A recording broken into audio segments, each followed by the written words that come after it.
Good morning. Good morning, and thanks to everyone for coming. My name is Ken Christ. I'm the Program Associate of the Canada Institute. And before we get started, I'd just like to say a few words about the Wilson Centre and the Canada Institute. The Woodrow Wilson Centre was established by Congress in 1968 as the official national memorial to President Woodrow Wilson. The purpose of the Centre is to commemorate the ideals and concerns of Woodrow Wilson by providing a link between the academic and policy communities. We have over 20 departments here at the Center that cover all regions of the world and host over 800 meetings a year here.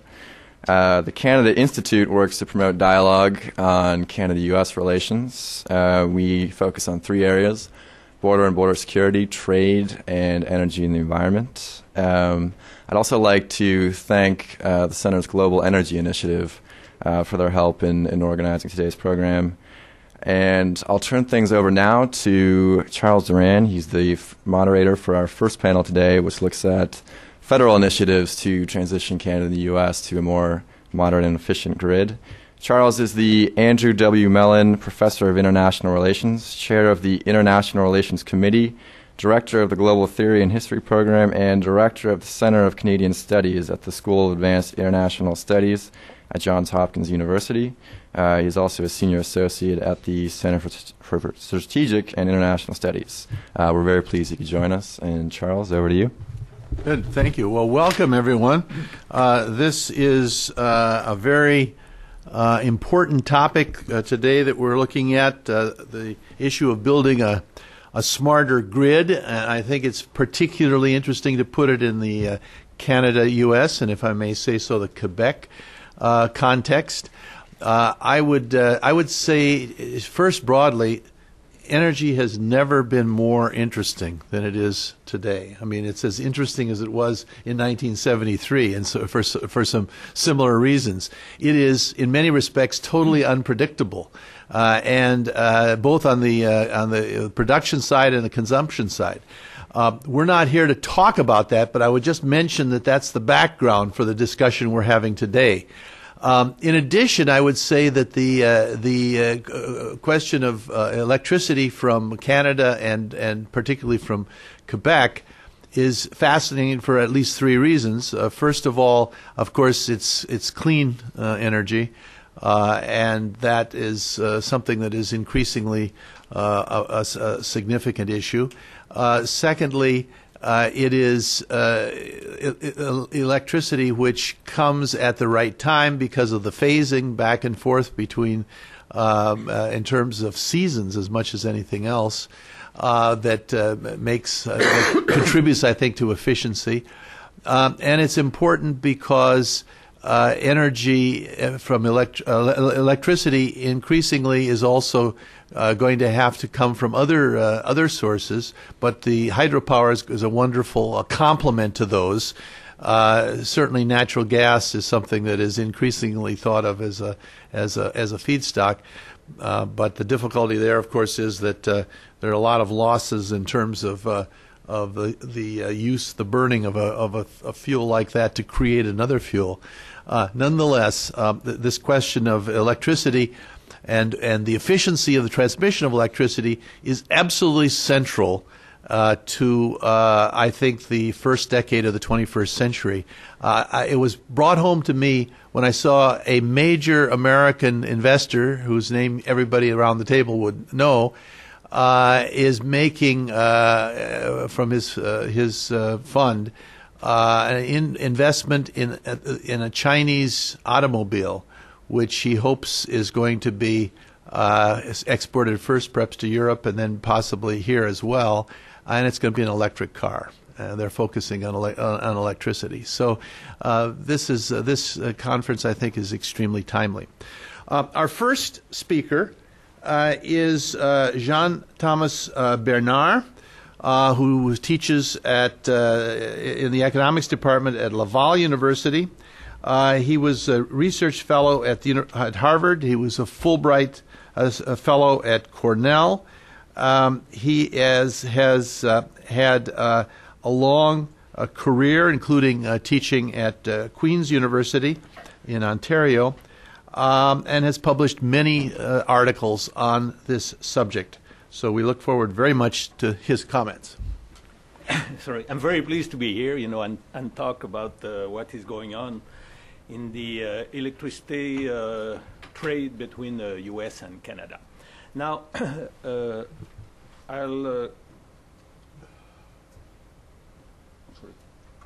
here is the order of presentation. I'll describe what is the extent of the trade now going on. So we'll have some basic figure.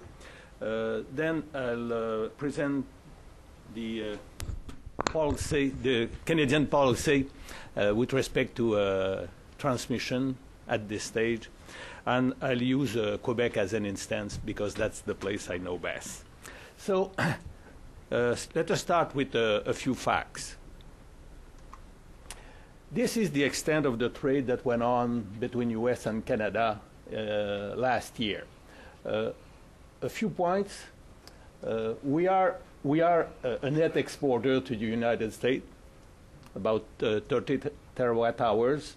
A good deal of it came from Quebec and Ontario and Manitoba. These three provinces are net exporter. We have some province, BC, that is a significant importer, and Alberta to a much lesser extent. Now, the price, the export price at that time was fairly low,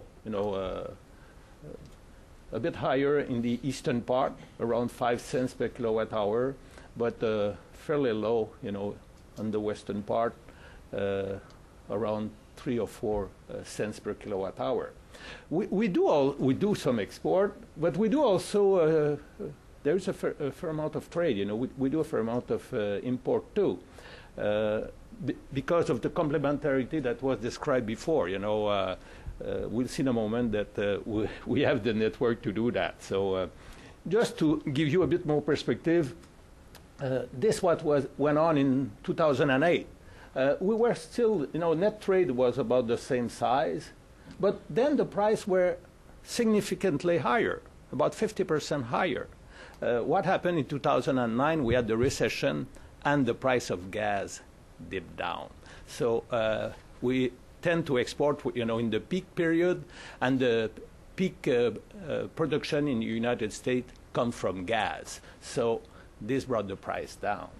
And we still have, that the same price pattern, higher in the eastern part and lower to some extent in the western part. Now here we see also there is an additional information. This is total Canadian production in 2008, and we see this across province. Now the point to remember is that overall net trade for the province that export is not that large, except for Manitoba. For the other region, it's less than 10% of what is produced in Canada for on a provincial basis is exported. So it's still, a fairly small amount. Now, why do we export to the United States? The point I wanted to make here is that the imports, I just mentioned that, what we export is in the province that export the most, not quite 10%. It's also a fairly small amount of the region that import from Canada. This is total consumption in this area. Now, we can see here, that the part that I am familiar with, New England, New York, are roughly, are roughly the size of, a bit smaller, than Ontario and Quebec. So for them, what this region import from Canada amount to about 5–10% of their consumption too. So it's not such a big deal. Now, why do we export to the United States? Is that we have a substantial amount of hydro in Canada. We see that close to 62% of what is produced in Canada is hydro, and then nuclear. And that, as you know, has very low production costs. And it is also clean energy.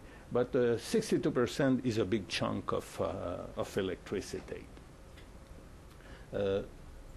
Wind is still pretty small.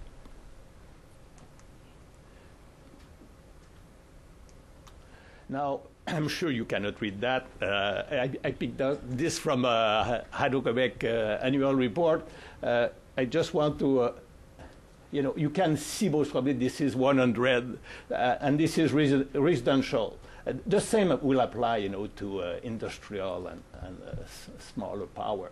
Now, if we take this to be the price in Quebec, we see that two other regions in Canada have very small, a very low price.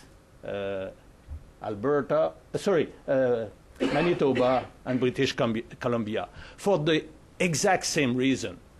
These three provinces are almost all hydro, and they have public power. So this makes for very cheap power.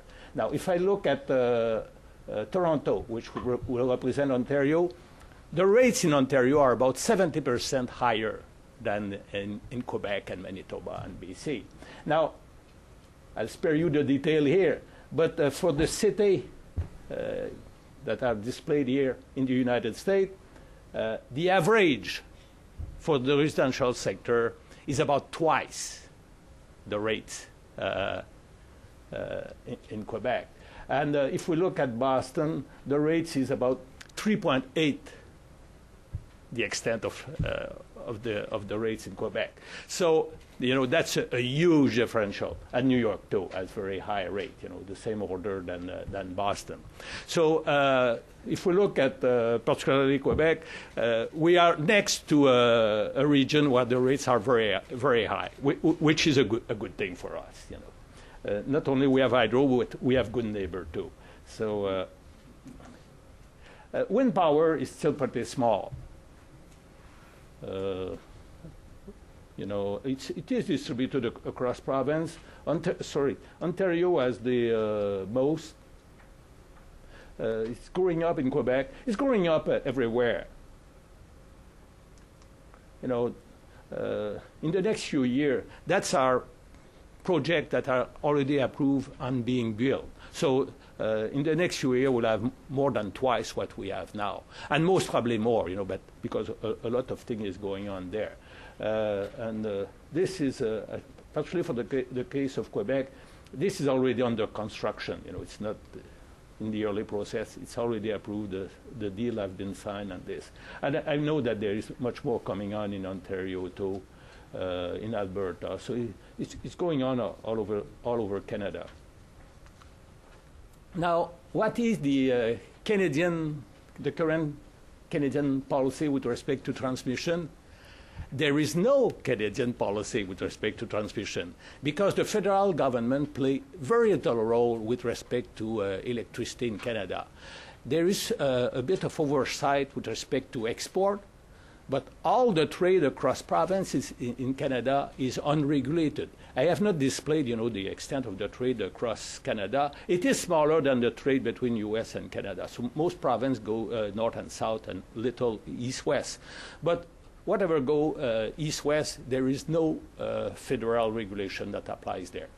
I think that on the constitutional side, Canada could have a national regulatory board, but we have none. And for very good reason. We have seen that most of our electricity comes from hydro, and we started from hydro, and the resources in Canada are owned by the province. So this was built around the province. So what is going on in Canada is specific to each province. There is no national policy with respect to power grid. Here is, I picked this from the website of the Natural Resource Canada. Here are the main ingredients of the current energy policy. market-oriented. As you know, we had since the free trade agreement in 1989, we have very much free trade across for energy between U.S. and Canada, particularly with respect to oil and gas. The current government want to be respectful of the role of the province. So I don't think that's going to change in the near future. And, they still say that they may want to intervene on their specific case. Once in a while, it is mentioned that we should have a national grid, but we don't. I think okay, I'll come back to this in a moment. I have to speed up if I want to be finished. Since what is going on is specific to each province, I'll pay particular attention to Quebec again because that's the place I know best. Here is the priority that came out of the policy review that we had in 2006. The government wants to build more hydropower. This is already started, as you know. A project called La Romaine at 1,500 megawatts is under construction now. More wind power development. All of this is already very much underway, so we'll have, the 4,000 megawatts by 2005, and the rest is not very relevant to the current situation, but, we favor also energy efficiency. But let me mention that with very low price as we have, it's very difficult to get, to that. At that time, there was an interest for the LNG terminal, but now with the low gas price, that's gone. Two projects had been approved, and both are dead now. Now, here is a picture of the Hydro-Quebec network. We have two main areas of production. One is James Bay. I guess somewhere around 18,000 megawatt there, brought down by 6 power line. And the other is Manicouagan, Outarde, and Churchill Fall, a bit smaller, about 14,000 megawatt. These places are about 6 to 1,000 miles away from Montreal. So, and we are interconnected with all our neighbors. Here is the extent of the interconnection. La Romaine, which is being developed now, as you can see, is way up here on the north shore of the St. Lawrence River. Here is the extent of our interconnection with the neighbor. We get some power from Labrador, a fairly big chunk, more than 5,000 megawatt. It's a one-way trade there. But we are pretty much, interconnected to the same extent with all the neighbors. Obviously, New Brunswick is a much smaller market, but for them it's a fairly big chunk of power. But this reflects the point that I was making beforehand, is that although Quebec, I think to some extent, is one of the most interconnected network with the neighbor, still under peak condition, the extent of the trade is fairly small. If I look at it as an importer, and take this away, we see that this is, what we can import from the neighbor, less than 5,000 megawatts, while our peak demand is around 35, 37. So under the peak condition, and under the best condition, then the neighbor can contribute about 15% of what is consumed in Quebec. So most of the electricity consumed in Quebec comes from Quebec, and that's true for the neighbor too. Now we have we just added. This has been doubled in the last year, but before our interconnection was 1,200 megawatts with Ontario, and peak in Ontario is about 30,000. So this meant that under the peak condition, the most that Quebec could contribute to Ontario was about 4-5%. So although our network, again, is the extent of the interconnection is much more than what we can observe across North America, still it is a fairly small number. And that's true also, you know, for New England and New York. Under the peak condition there, I guess the most we can contribute will not be more than 10%, you know. So that's right now a fairly significant investment is going on in Quebec for the transmission grid. A 4-year period, about $8 billion, so that's $2 billion a year, and a fairly sizable chunk goes toward, you know, linking new power site to particularly wind. And then we have, this has already been developed, and this is in the making. It has been approved by FERC. I think there's still this is not yet under construction, it's still at the development stage. But it has been approved by FERC. Whether it will go on, we still have to see. And a fairly big chunk is going on with respect to just maintaining the system.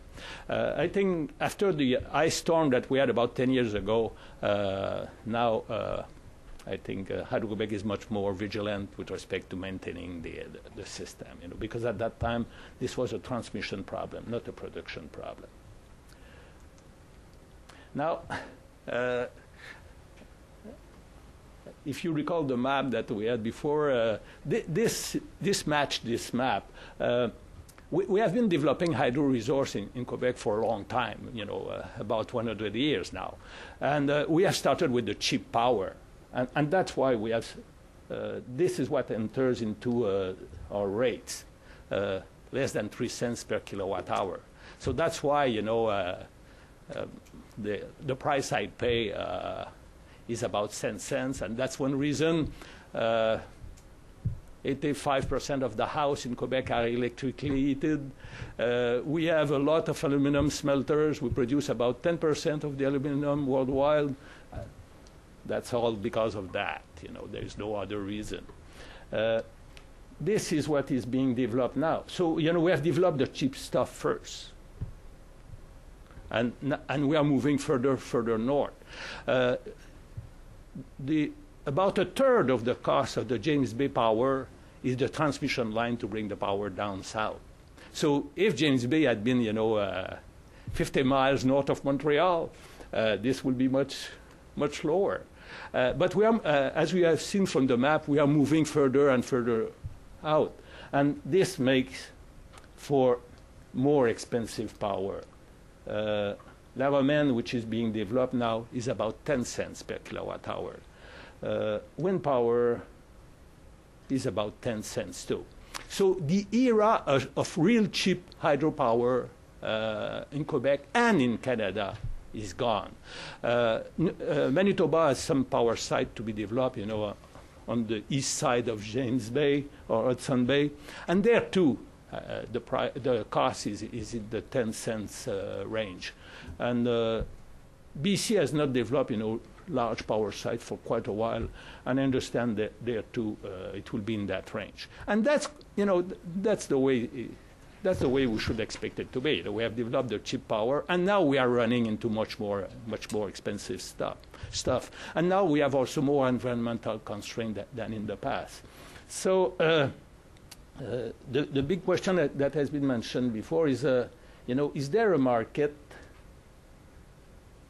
for power at that cost, when we know that most probably gas will be cheap for a few years to come. So that's where the competition will come from.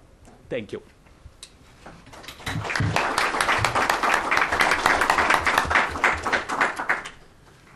Our next speaker is Jim Hauker. He is senior counsel to Husch Blackwell Sanders in Washington, D.C., where he is responsible for many aspects of analysis of electricity, wholesale electricity, natural gas areas, and so on. He's also the principal in Hauker Energy Law and Policy. He is most importantly a past chairman of the Federal Energy Regulatory Commission under the Clinton administration, and indeed has broad experience in dealing with electric utilities, utility investors, transmission companies, renewable energy firms, and so on. So we look forward very much to his remarks.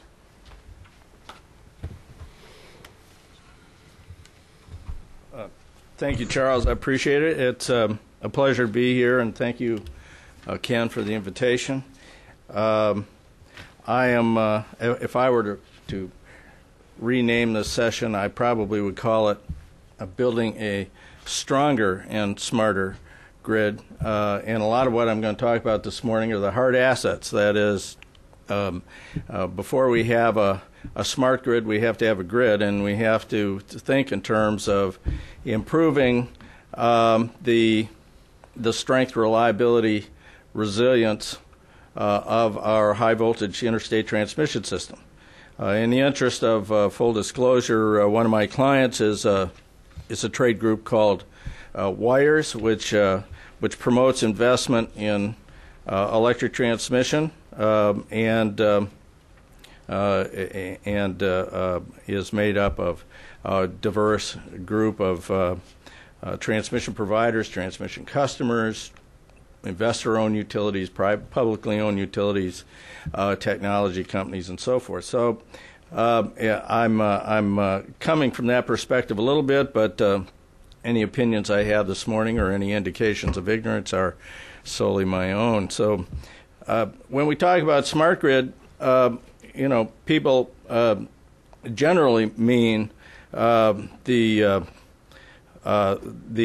using communications, digital internet-based technologies to run the electric system for the benefit of retail customers, and it's that relationship between their utilities and retail customers that we generally are talking about. The role of new technologies at the transmission level are somewhat less understood and perhaps less diverse in some respects than at the distribution level. But when I talked this morning about the grid, what I'm talking about is the wholesale, the bulk power system, and the transmission system network that supports it. I'm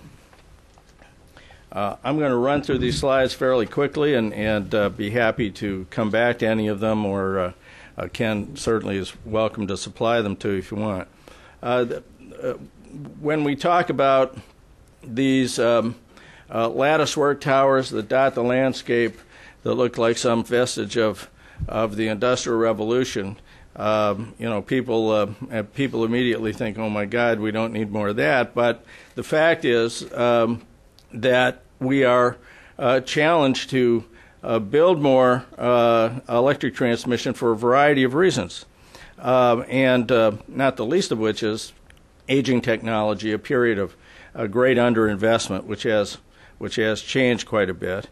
The arrival of very competitive, very liquid bulk power markets, or at least they're supposed to be that way, and there are a lot of challenges that smart grid technologies can help with. Changes that are coming to the generation mix, that is the emphasis on promoting development of renewable energy, which has very variable outputs, variable loads. If we get a little further down the road and we have a lot of market penetration from plug-in hybrid vehicles, that's going to represent a challenge to the operation of the electric grid.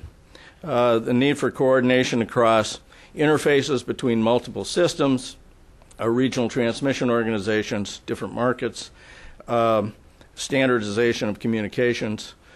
All these things are going to require a very meaningful development of intelligence on the transmission system. And demand response. One of the easiest and arguably least expensive ways to make our system more productive is by making conservation and regulating personal and commercial use of electricity easier and in the hands of individuals.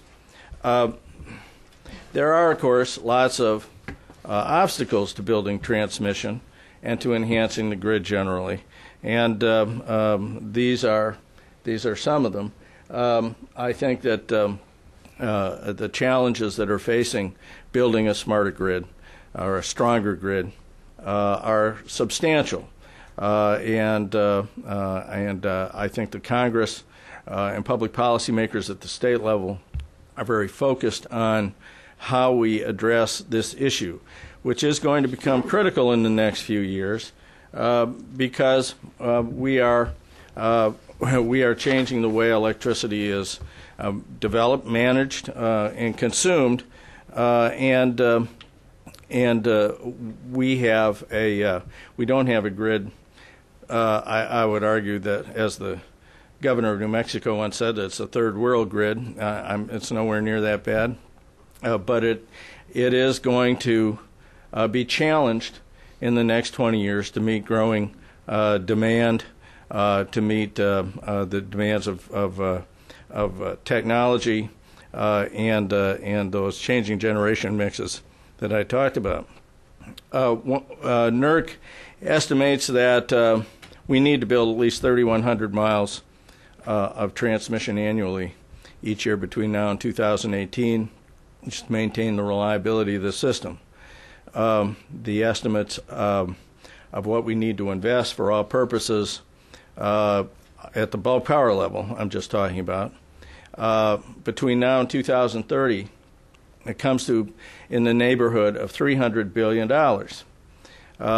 And we've got a reasonably good start on that since 2002, and a lot of transmission providers have been building what we call reliability transmission, some of the shorter stuff that's going to help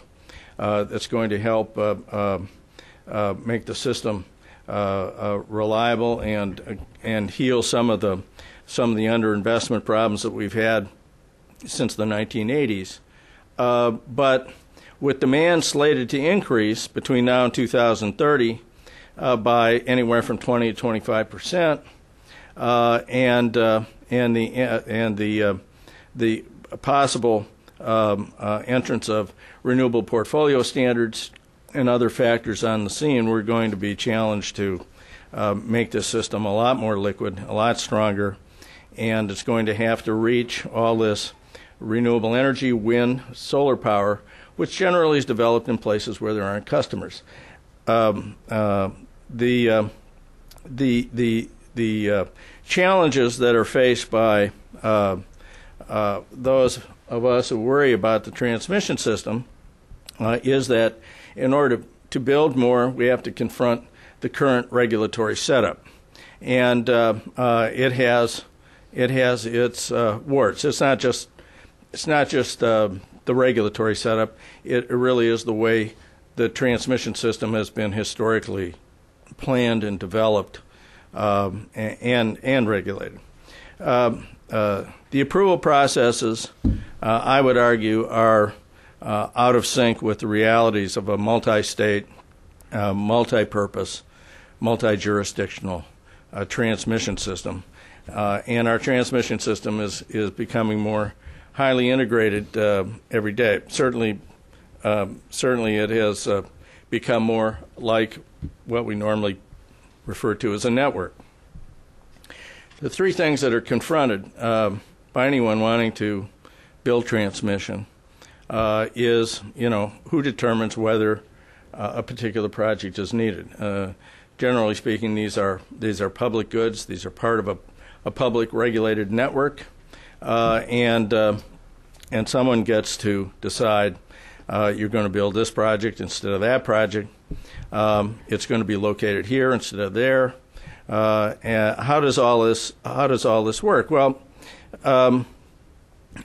typically states cite electric transmission, and I believe that probably is going to remain the case.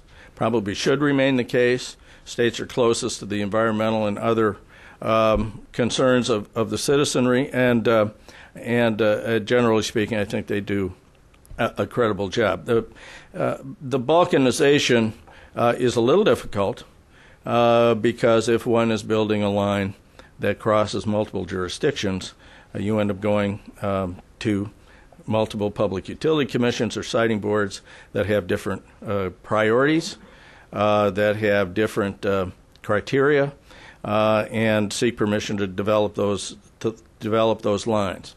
All that being said, the real problem, of course, is that when states typically cite a project, they will also revisit the issue of whether a project is needed or not. So if you're building across multiple jurisdictions, you have to meet various public interest standards that may not be entirely consistent. Cost allocation, who pays for major expansions of the transmission system, a very hot issue. A lot of people regard it as the principal barrier to transmission development today. There are diverse approaches that are used, and I think that they are driven largely by regional concerns and should be about how the grid operates, about how to serve various kinds of generation mixes, about how to keep state politicians happy, and to ensure the prices remain stable and so forth. But in an ideal world, I suppose you would have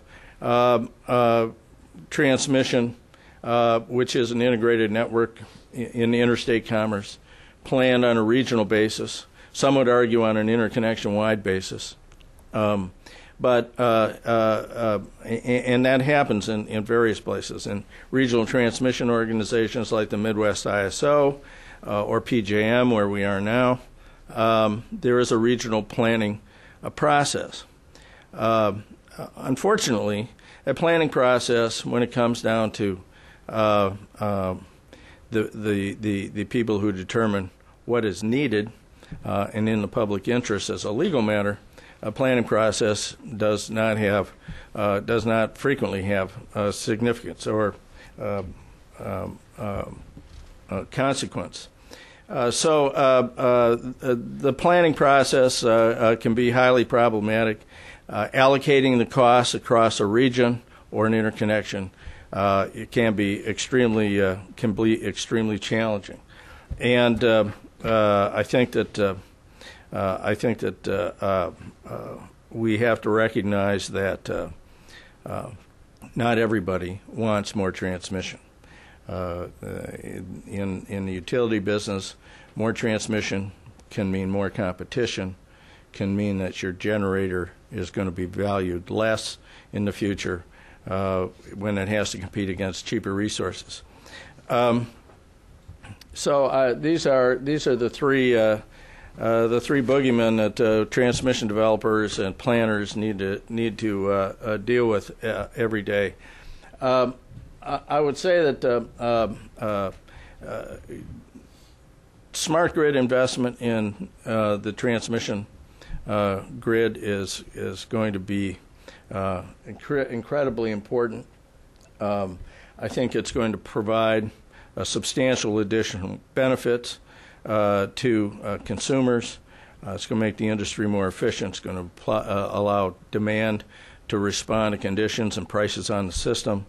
But the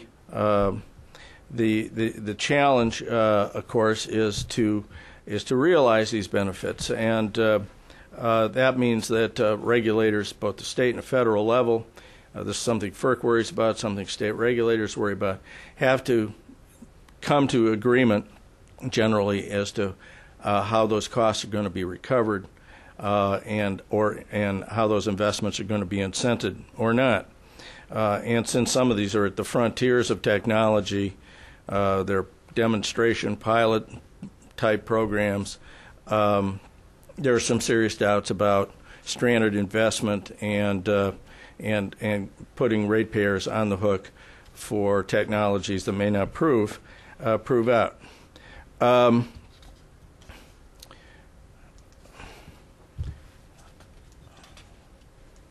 whoops, I think I've run amok here. Charles? Oh, yeah. I try to get this thing to work, but this is my one. I'm not an electrical engineer. You can probably tell that, but I play one on television. This is actually is intended to be a movie about how a blackout in Florida affected the frequency in the electric grid all the way up into Canada. And this is truly a North American market. If I could get this movie to play, which I apparently can't, it demonstrates that that this is a highly integrated system, that it is interstate commerce, if not international commerce, and that we need to coordinate our policy initiatives, our technological innovations, and so forth. It's I think important that we address some of the obstacles that are presented today in terms of energizing public utilities to invest in smart grid, which tends to be contrary to their business model.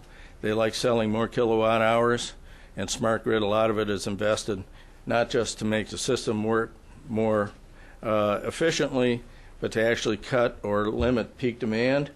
And it's a heavily regulated industry. It may come as a shock to a lot of the innovators in the technology area that this is not going to be quite as entrepreneurial in some respects as investing in technology in the telecommunications computer sector. I guess finally I would mention that there is a trend towards investment in integrating smart grid into the utility system. I think everybody has agreed on that, but that smart grid doesn't tend to be a panacea for or a substitute for expanding the grid itself. We can. I'd be happy to answer some questions. I think I've run out of time, but Congress is very focused on transmission, on trying to address, in the context of the climate legislation and separate energy legislation in the Senate, trying to address the siting, planning, and cost allocation issues that we're struggling with. I'd like to say that it looks good for this legislation this year. I'd say I'd give it a maximum, probably a 40 or 50% chance, and that may require some lightning to strike somewhere. In my view anyway, the leadership in this area is going to come from the state regulators, it's going to come from the FERC. And I think that this bears watching, because if we're in the midst of a technological revolution that's going to improve operation of the grid, the pieces are not necessarily well assembled at this point as a legal matter. Thanks. Thank you very much, Jim.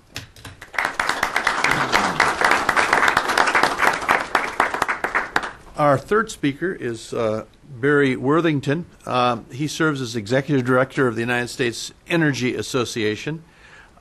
He has also been Vice President of the Thomas Alva Edison Foundation. And in fact, we discovered that we sort of overlapped in Houston I think in 1978, I was at Rice, and he was with Houston Lighting and Power. So we have sort of a common background in that regard. The floor is yours. Chuck, thank you very much. It's an honor and a pleasure to be here with you today, and I feel very much at home, not just because the United States Energy Association is headquartered here in the Ronald Reagan building over on the Pennsylvania Avenue side, so I feel very comfortable at the Wilson Center, but maybe more importantly, I've been visiting Canada more the last couple months than any other country, and I travel a lot to a lot of countries. But I've been in Alberta, Toronto, Montreal, and Ottawa all in the past couple months, which is probably more visits to Canada than I normally do in a decade. But it's a pleasure to be here. the U.S. Energy Association is the U.S. member of the World Energy Council, and being here at a Canadian discussion, I would be heavily criticized if I didn't mention that Canada will host the World Energy Congress in September in Montreal, and I urge all of you to put that on your radar screen, because the nature of this discussion is very much going to be embodied in the World Energy Congress in Montreal. Chuck mentioned that I was with the Thomas Edison Foundation, which is certainly true. And if Thomas Edison were here today, he would be very comfortable in recognizing the electric power system that we have in the United States. It's not all that different from when he first developed our industry, both the end-use products like his famous light bulb, of course, but also power generation equipment and transmission equipment. Smart grid as a technology has the potential to be transformational in nature, and it's important to recognize that many people don't like change. Smart grid is a potentially disruptive technology. It can turn the industry upside down, and if you've ever been associated with transmission system engineers, system planners, and system operators, there is, I don't think, maybe short of NASA, a single group of people who are more risk adverse than transmission system operators. And it's important to recognize that's the way the world is. They are a very risk adverse group. They speak their own language. Most of us don't understand them when they talk, and they know we don't understand them when they talk. And frankly, they really don't even care to have a conversation with most of us, because they're just on a different plane. Another thing that's very important to recognize is our transmission systems in both of our countries have evolved over 100 years. But today they maintain many of their original characteristics. Canadian systems were designed to interconnect south with north-south power flows, not east-west. The north-south flows are much more important and much stronger than east-west interconnections in Canada.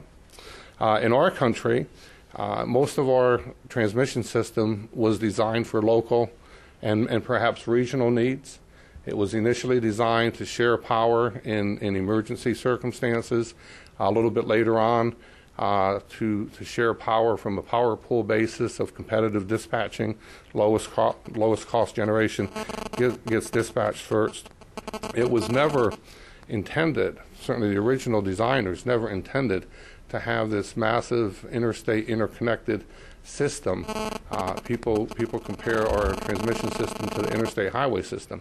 It's nothing like the interstate highway system. Electricity does not flow naturally from New Mexico to New York. The system just isn't designed that way. And that presents kind of the core challenges for smart grid. Now, when you talk to electric utility CEOs, or others for that matter, smart grid means completely different things to completely different people. In many, many, many cases, far too many, it's nothing more than a meter. It's a smart meter installed on a customer facility. At the other extreme, smart grid means, and is intended to mean, that we're going to develop a interstate system with long-distance bulk transmission networks that bring renewable energy from West Texas and the Southwest desert areas to the East Coast. And others have a whole variety of definitions in between, and there really isn't a single definition of smart grid. To realize the potential of smart grid, which has been discussed and described many, many times, lowering prices to consumers, providing customer choice, integrating renewables, providing enhanced security, having a self-healing power system, all of these attributes from a technology standpoint certainly are achievable. But what's has to be equally important and equally well understood is we need smart regulation to go along with smart grids. And absent smart regulation, the technology, wonderful as it is, will never realize its potential. And it's got to be more than just meters. You know, just having smart meters is not enough. I was told that 80% of the federal stimulus money for smart grid is going for meters, for smart meters. I'm not sure if anybody knows if that's actually accurate yet, in that the Department of Energy, and Pat Hoffman, I think, will talk about this later, they've not yet made any of the smart grid grants because it's been tied up with a question of how those grants are treated from a federal income tax basis. So once that gets resolved, and hopefully it is, hopefully it's all settled, we'll see how that goes. But the other thing that's important to appreciate, one of the outcomes of smart meters is not necessarily increased jobs, but every utility that's going to deploy smart meters is deploying smart meters at least initially so that they have automatic meter reading, which means you don't have meter readers anymore. And it's going to be a challenge in some cases to retrain those employees to have jobs in other parts of the company. It's also important to appreciate that in large corporations, those who are not necessarily IT savvy really don't understand the nuances of smart grid applications. And to some companies look at IT requirements the way back in the 80s they looked at nuclear plants. And one CEO described to me that building a nuclear plant is like having a hog in the kitchen. The hog eats first, and if there's anything left over for anybody else, then they get a little bit too. And advancing the IT systems on our transmission system, some people have that type of a thing. They don't understand it. They have no grasp of why the budgets for IT requirements ought to be as big as they are. So within individual companies, there's a huge challenge in getting that big ship all moving in the same direction of having the desire to deploy smart grid technology. The one thing that I'm particularly concerned in, and we spend a lot of time focusing on smart grids. We do a whole series of briefings. We did a session yesterday on microgrids and how they fit into the picture. We as the industry, and USCA is predominantly an industry group, we as the industry have done a terrible job in trying to communicate with our customers why this is important to them. We have thus far failed to be able to describe what the consumer benefit of smart grid applications is going to be. And one thing that's certain, if consumers don't understand the use of a technology and they decide that they want to oppose the use of that technology, they will make their voices heard, and they'll make their voices heard through our political process and through our regulatory process. And I'll give you a very good example of that. Many of the utilities in Texas are right now in the phase of smart meter deployment, some on a 3-year, 4-year, 5-year deployment schedule. Oncor, one of the major distribution companies, you might know it as the old Texas Utilities, in their process this spring of deploying smart meters have had a dramatic, unpredicted customer backlash. And I think that at the end of the day, we, the industry, have done a poor job of communicating with our customers. Now, if you have a circumstance where you install smart meters and your bill goes up dramatically, it's very easy to blame the smart meter. The reality is, this winter has been the coldest winter on record in Texas. Dallas has had more snow than it's ever had in its history. So has Washington, for that matter. But Dallas, Texas, having more snow than ever before, and oh my God, the electric bill went up. Go figure. It must be that new smart meter. It couldn't possibly be the coldest winter in the history of Dallas. So we just have to do a much better job of explaining to our customers why this is important, how they're going to benefit. It's very clear to everybody how the utility benefits from smart grid technologies. And it's very clear how the technology vendors benefit from smart grid technology. It's much less clear how the customer benefits. And if the message I as a consumer am receiving is that by deploying these billions and billions of dollars that I'm going to pay for in smart grid technology, now allows me to run my dishwasher at 2 o'clock in the morning instead of 2 o'clock in the afternoon, and I don't even have to be up at 2 o'clock in the morning, that frankly isn't enough. That's nowhere near enough. I've got to see a lot more significant benefit from deployment of this technology and paying these costs than being able to automatically have my dishwasher run at 2 o'clock in the morning.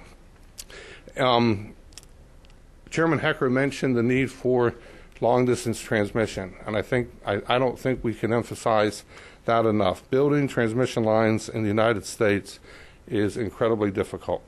Building new power generation in the United States is incredibly difficult. And right now, our industry is kind of frozen in place because we see the increasing demands for electricity once our economy recovers. You know, over the past, since World War II, every year we've had an increasing consumption of electricity in the United States and across the world.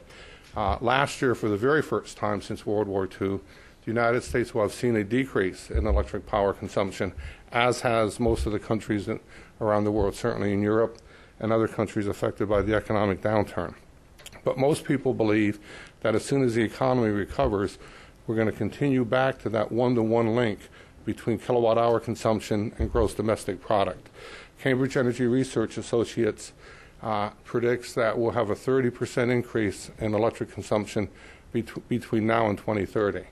And meeting that increased demand, deploying smart grid technologies, and dealing with the climate issue is a daunting task for our industry, particularly in terms of the investment dollars and the finance that needs to be available. And, you know, for some time now, the electric power industry has been begging for federal regulation over climate, and it hasn't happened yet. We don't lobby, so I can't make any predictions on whether climate legislation is going to pass or not. But to deploy the whole array of technologies, the new renewables, new nuclear plants, coal with carbon capture and storage, we need predictability, which is absent right now, and hopefully some of that gets settled. The chairman mentioned the problem with building transmission lines in terms of NIMBY, not in my backyard. And I think your slide said not in my term of office, which is equally at bearing. But unfortunately, our society has moved way past NIMBY. And we went past NIMBY to banana, built absolutely nothing, anytime nor any place. And then the next phase, the next evolution of NIMBY was NOPE, N-O-P-E, not on planet Earth. And the phase that we're at now, unfortunately, is DADA. NIMBY has become DADA, D-A-D-A. Design, announce, defend, and abandon. And unfortunately, that's been our case with both power generation and power transmission. And hopefully, our policymakers, our government leaders, and our citizens will see the need and see the value of deploying all of these new advanced technologies, including smart grid. But in closing, let me just reiterate, we as the industry, and it's our obligation, it's not our government's obligation, it's not our policymakers' obligation, it's not our regulators' obligation, it's our obligation as the industry to communicate the value of smart grid much more clearly, much more succinctly than what we've been able to do so far. And I think dialogues like this do nothing but help that mission, and I applaud the Wilson Center for organizing this, and thank you for including me. Thank you.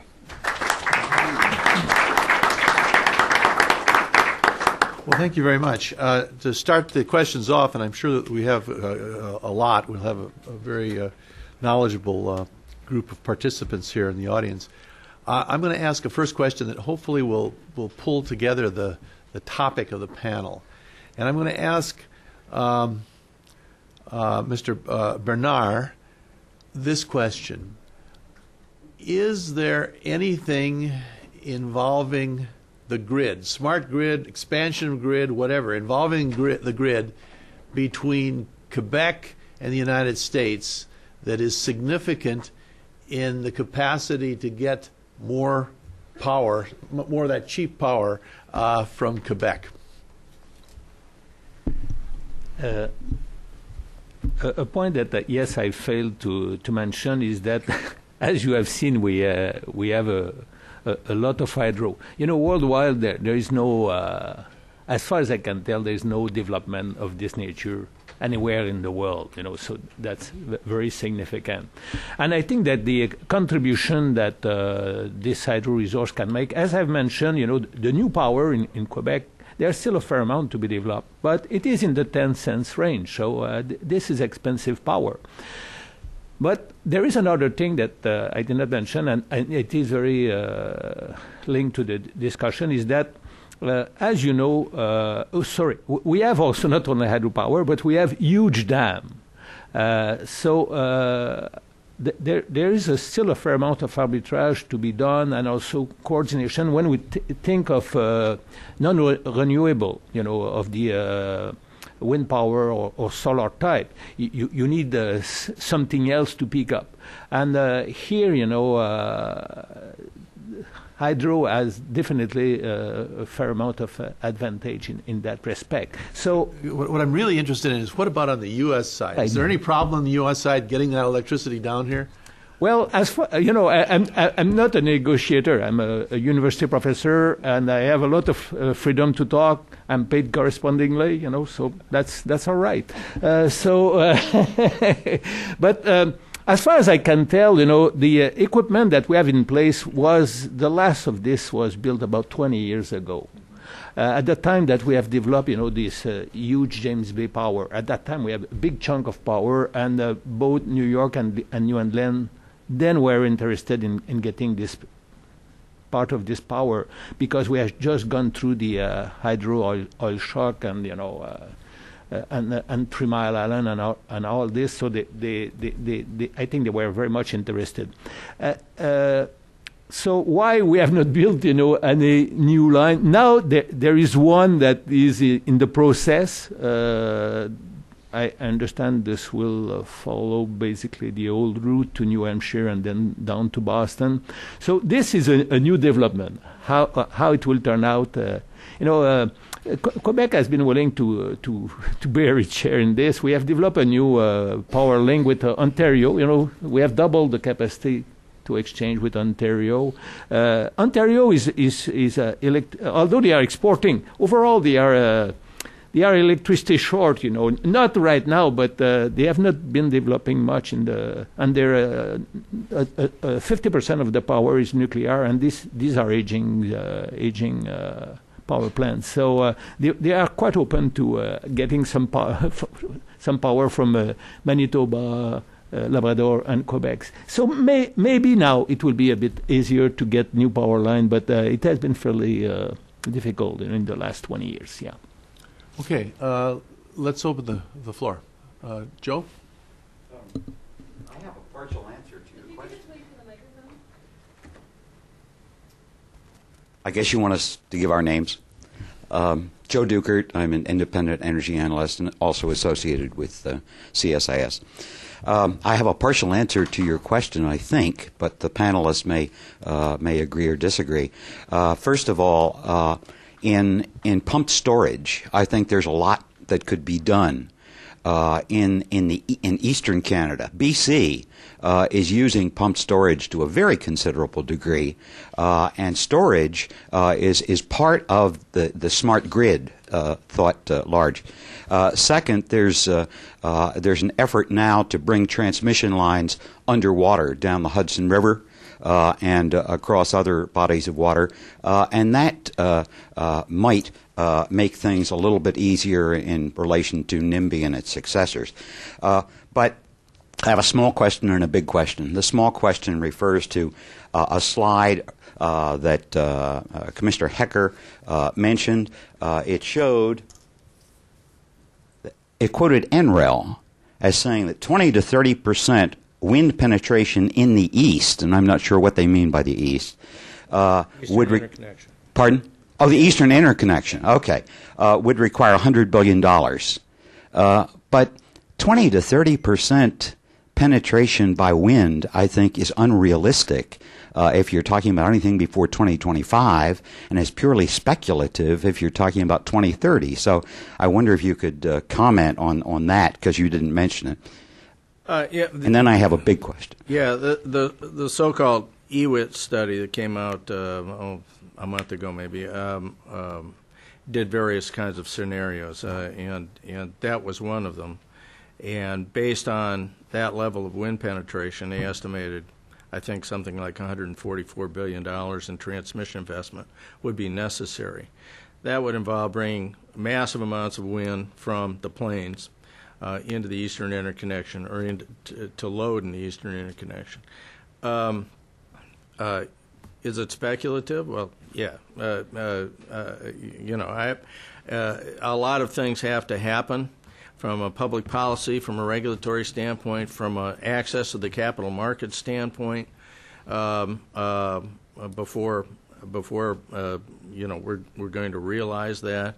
But I mention it simply because if we are going to move heavily in the direction of wind and solar and biomass, renewable energy, which some people project is going to be a quarter of our energy mix by mid-century, we can't forget the grid. That was really my own point. The big question is, if we can cooperate binationally in respect to the Great Lakes, the International Joint Water Commission, why not at least start to float the idea of a binational commission for the development of a cross-border smart grid? RGGI involves Canadian provinces as well as U.S. states. The Ontario and Quebec, as I recall, are both at least observers in the Western equivalent of RGGI. So with all the talk about U.S.-Canadian cooperation in respect to climate change, is it too visionary at this stage to talk about a binational commission to help develop the smart grid? I don't know who's going to wrestle with that one.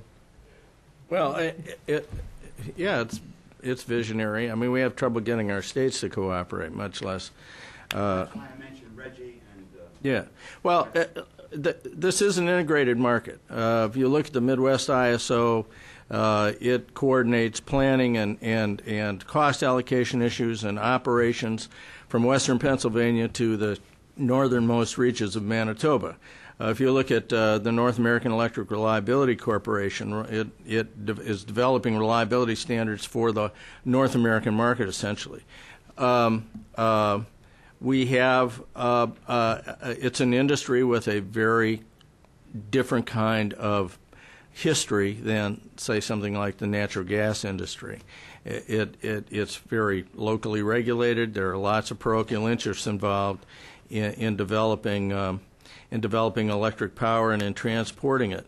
And I think, apropos of Charles's question, I think it's important that system operators, utilities begin to work more heavily in developing approaches to siting, to planning, to deciding who pays for transmission and generation. And doing it across international borders is perfectly appropriate. Congress decided, well, actually the Founding Fathers decided in Article 1 of the Constitution, and Congress reiterated this in the 2005 Act, that there ought to be regional compacts, or they encourage states to enter into regional compacts to site, develop planned transmission. Hasn't happened. And it hasn't happened because states just do not want to relinquish jurisdiction. So we've got lots of collaboratives going on. We're going to have lots of planning. We're going to have lots of holding hands across the border. But it's very, very difficult without federal directives on both sides of the border to make this happen. Okay, if we keep our questions short and the answers short, we'll get everybody in. Go ahead. I'd be interested in Professor Bernard's comment I'd be interested in Professor Bernard's comment with regard to the potential for new hydropower development in Canada over the next 30 years. As I have mentioned, there's still a fair amount of power to be developed in Labrador, in Quebec, Manitoba, and BC. But again, this is not cheap. The Labrador most probably will be cheaper than what I have displayed there, maybe 6-7 cents. 3,000-4,000 megawatts, in that range. Now, it has not been developed, because of what has been mentioned, going over to province and getting to other region and that. But most probably it will be developed, in the not too distant future, because now we are moving, across the board to, wind power is 10 cents. We talk about having 20-30%. So definitely this power will have its place. But again, relative to what is needed, we are talking here maybe expanding by 20-30% in the next 20-25 years. I think overall the contribution of new hydro will be fairly small.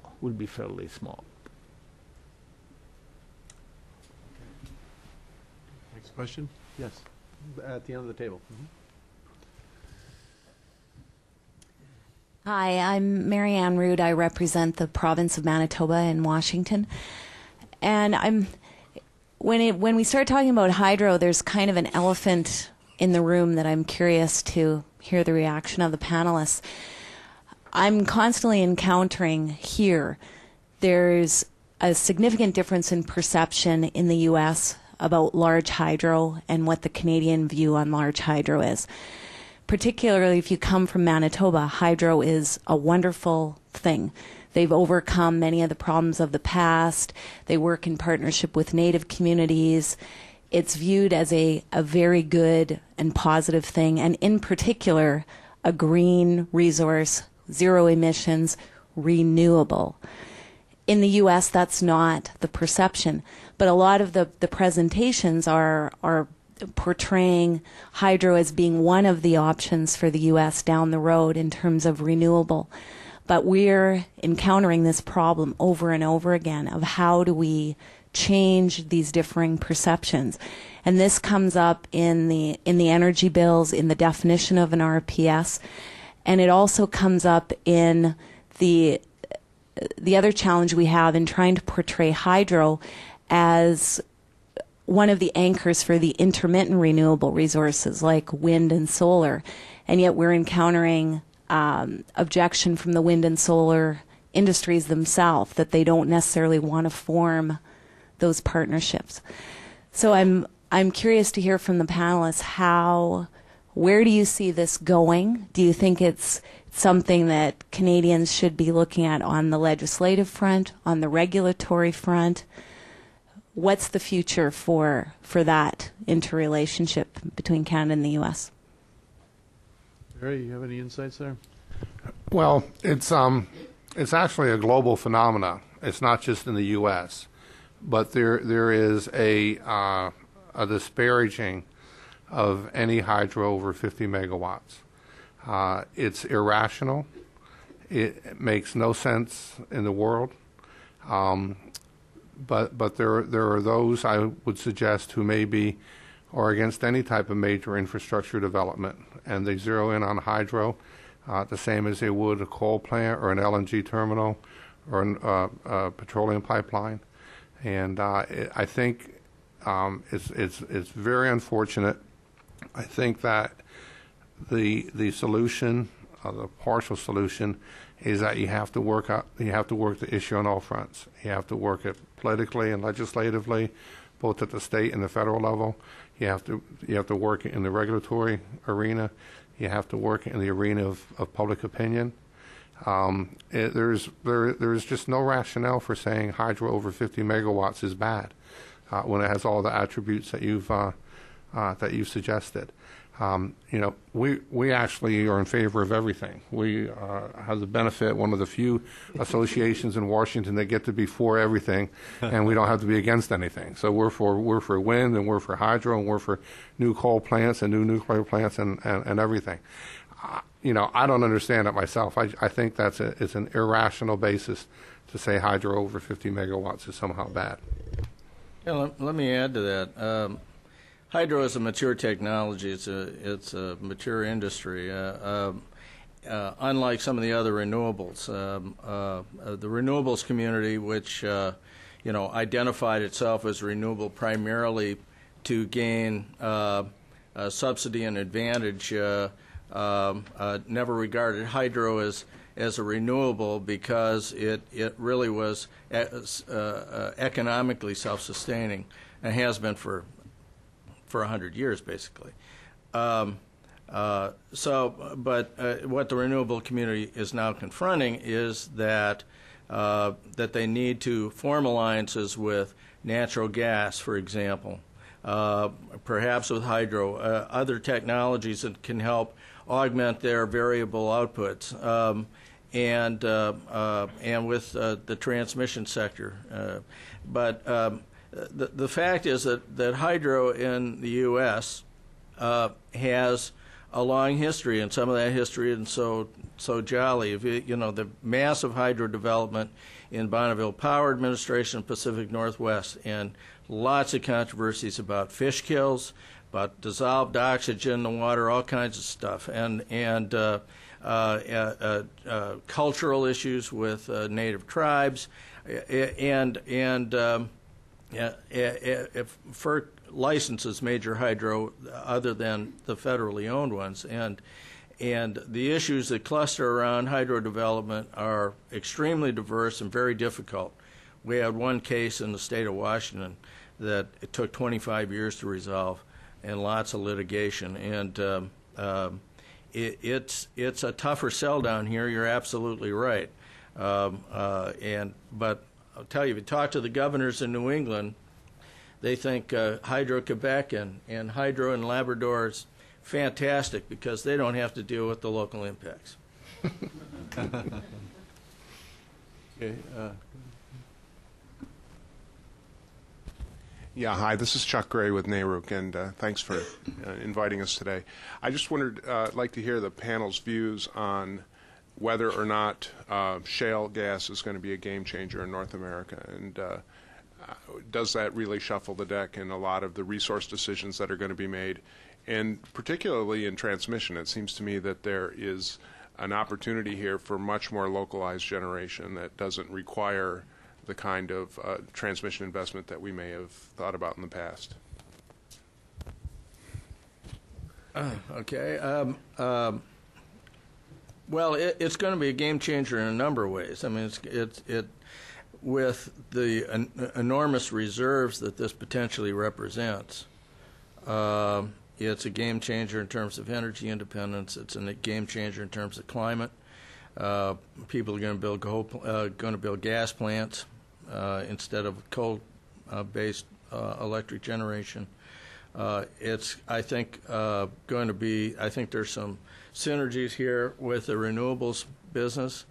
I don't know if it translates into to community power or more localized generation, but I think what you're suggesting is that because that form of fossil generation has half the CO2 outputs and other environmental advantages, that it can be built closer to load. And that may be true. That may be true. If the infrastructure is there, that certainly will happen. But I would also say that we live increasingly in an environment at the bulk power level of a competitive market where people are going to be looking for different sources of generation, not just the stuff next door, but the stuff 3 or 4 states away that has price advantages. And so I'm not sure that necessarily diminishes the need for transmission. I haven't seen a study that says that, or at least assigns a number to it.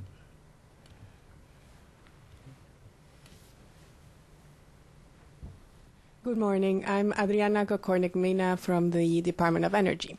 And this is a bit of a convoluted question, and I'm hoping that you help me understand what is happening. You have all mentioned a number of issues And these issues that you've mentioned range, for example, from smart grid adoption and the need for people to buy into the technology at the level of the consumer, because the utilities to some extent are more convinced that this is an important technology. Then you have also talked about the need to have not only a smarter grid, but a stronger grid, and then raised issues of cost allocation and siting and planning. Then also there has been some reference to FERC, leadership needed from FERC and state regulators, and the lack of the reticence to change as part from the transmission operators. And all of these issues, which are very significant, they all have their own temporal nature. If I may say, they move forward in a very different way. And so some of these are connected. You cannot really delink some of these from how we're going to move forward. And so I'm trying to see if you can give me your own interpretation of how do we move forward when all of these just are likely to move. We're not going to necessarily change the transmission operators' views or reticent to change in as fast as maybe we will be able to have the technological appreciation for the technology. So that's sort of that difference in the pace of change, I think, will affect our ability to reach some of our goals. But that's my own interpretation. Perhaps you can elaborate on how you view this moving forward, because I think these are very significant challenges. How do we get started? Well, I think that the answer is dialogue. We have to have more and more conversations over all of these issues. At the end of the day, we're going to be driven by technology, and you know, we can resist and we can be reluctant, but you know, there was a lot of reluctance a while ago to people who wanted to keep their black telephone. You know, why people wanted that old black telephone, I don't understand, but I can actually, I'm old enough to remember that people didn't want to get rid of that. And I think there might be a couple people around who still have one. You can't buy them anymore, but you know, the reality is as a society, we're going to move forward driven by what technology options we have. And it's all of our jobs collectively to be communicating and discussing the interrelationships of all of these issues so that we can make progress. Well, let me just say that the landscape is littered with collaboratives, coordinating committees. I mean, we are having lots of dialogue, and maybe I've become a trifle cynical about it because there are so many conversations and these issues do persist. So I think it's an important question, given all the issues that have been identified. How do we begin to see some movement? And I do think this is very technology driven. I don't think it's the position or the role of government necessarily to be picking winners and losers, although essentially that's what we've done in the stimulus package in some ways. But I think that this requires ultimately public policy makers to have the kind of conversation we're having today and to decide what they're going to do as a legal matter, as a regulatory matter, in order to advance this. A lot of the lack of impetus. Let me give you an example. We have a national discussion. It's one that's not widely understood. We have a national discussion going on about who's going to pay for all this new transmission that I keep talking about. Cost allocation. It is a troubling issue. It's got different flavors in different regions. The RTOs and individual utilities are confronting this, and it's extremely difficult. But the FERC, which has the Federal Power Act, a marvelous piece of 60-year-old legislation that could actually begin to guide this discussion and form some metes and bounds around what is a just and reasonable cost allocation, has refused to do anything. So the Wires Group and we're supported by other other companies, other organizations, has filed a petition with the commission and said, we think it's great to have 1,000 flowers bloom, but the fact is nobody can predict how these costs are going to be recovered. It's pouring cold water on the capital markets, makes things very uncertain. Please do something. And we're hoping that they, that we've rung their bell a little bit, but this is one of those issues where they've got the authority that can identify the problem.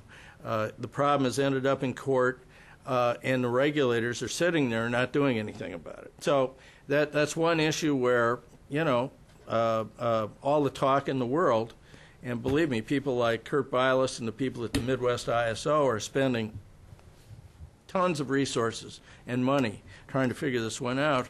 All the talk in the world isn't going to solve it until the FERC decides what it's going to do. Well, that's a great question and an eloquent answer, and I think maybe we'll have to conclude on that. We have a little break coming up, and then we'll return by 10:45, I guess. Please help me support and applaud this excellent panel. Good to see you again.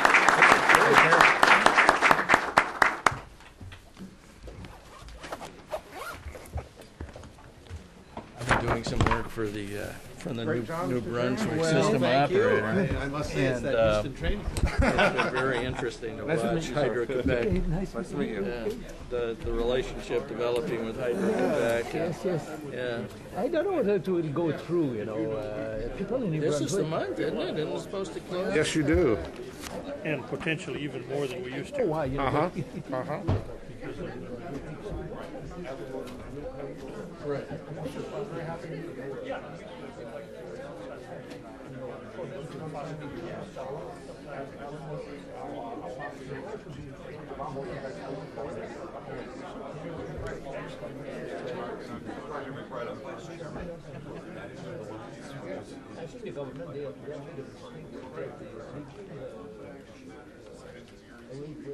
Nice to meet you. Nice to meet you as well. Hi. How are you? Adriana, Yes. Nice to meet you. nice meeting you too. I was hoping maybe I'm doing some work on some research. I think we're upset of the benefits. Yeah. Right. It's gonna be interesting. Yeah, that's the other one. I do. Thanks. You know where the email comes from. Oh, good. Oh, you bet they do. And even more going forward than in the past. Well, we, the Forest Service and other parts of the USDA, are very active in this space. Sometime invite you up to visit about I'd love to. Yeah. And your name again? Marvin? Okay. I'm in the office of the chief economist at USDA. Oh, wonderful. And so we interface on a policy side. Yes. Hi, my name is Patrick Brown. Right. I work with the High Park Group, and we represent the Canadian Ocean. I see. Yeah, and I actually work with Chris Sanders about Oh, good.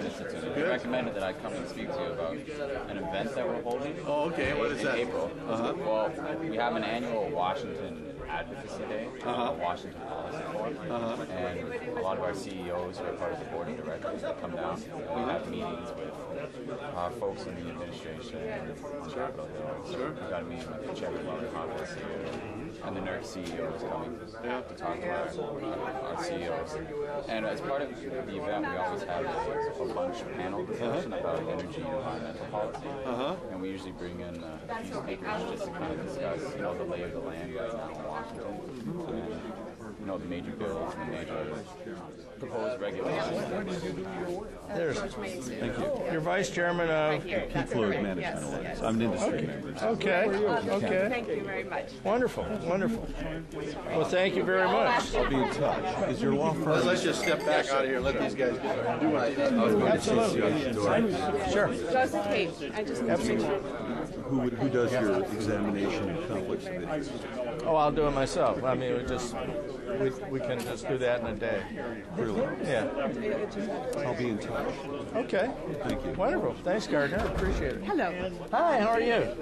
Thanks so much for your answer. And I also want to do two things. First, give you my card. Okay. And actually ask if I can get a copy of your slides. I'd be. Whatever.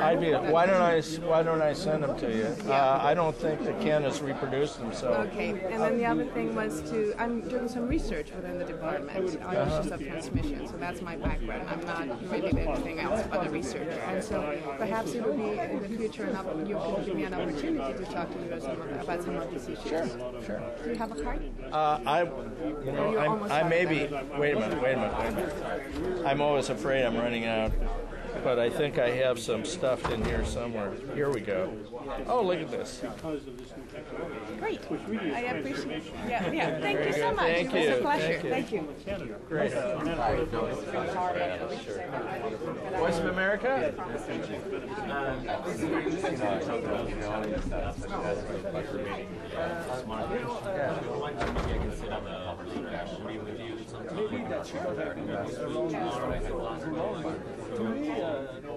Give me a call anytime. I'm not sure I'm going to be in town tomorrow, but I'd love to get together with you.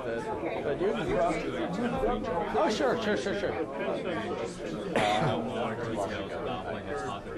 Okay. Maybe you can send me the slides. Okay. Let me. Actually, that's the second request. Let me make sure I. How people love your presentation. What we'll see is the rise in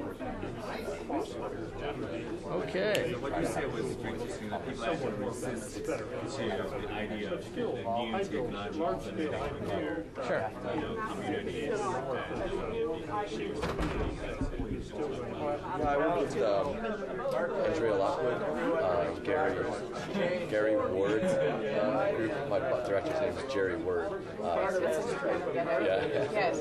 No, if you need me to get you in touch. Yeah, absolutely. It's just always nice to have the different link in case one is severed to know that there's another one. Great. But thank you for your question too. I was battling with some maybe contradictory things that were said. One specifically, Chairman Hoker saying that smart grid is not expansion of smart grid is not beneficial to generous transmission, whereas the next job, Worthington, said that these companies aren't doing a good enough job explaining the benefits to the consumers as definitely a conflicting set of issues that leads to obstacle. Yes, and I find that there's a lot of. I hope that because of the nature of this would be a little bit more academic, and it would be possible. relatively well with renewables. Has the capacity within a very limited period of time of ramping up and ramping down, whereas coal... There's no move forward. Right. An action plan of policy. In an integrated manner. Natural gas is a very nice I was right about that. So, First Energy, not yet. No, that'll be in the summer of 2011.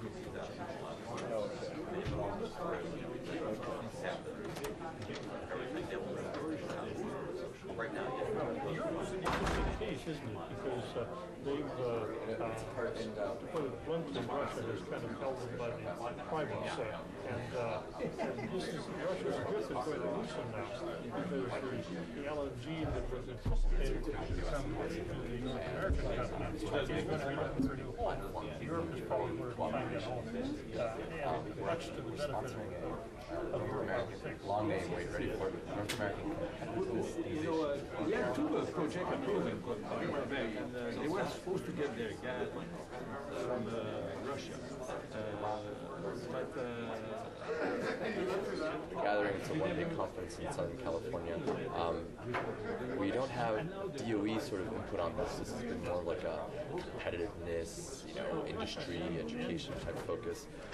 But these are the issues we're trying to bring out in a more comprehensive manner. That it's not just one project. We want to say this is a big deal. Yes, and I would be happy to find Very out. interesting panel. Okay. A lot of people are talking. I'll send you my email. I would be appreciative. Okay. The people are talking about how we're going to bring Mexico to the table and a number of things. Yeah. And so that is also very important. So, yes.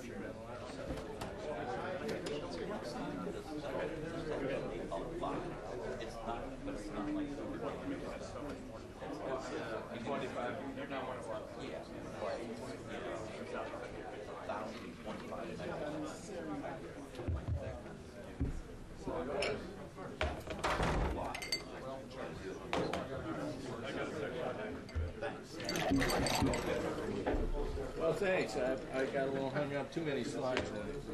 Hey, nice to see you. How's it going?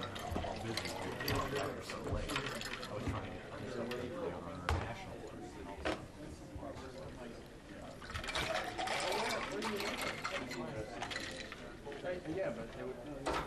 Do you think you should grab the ones? I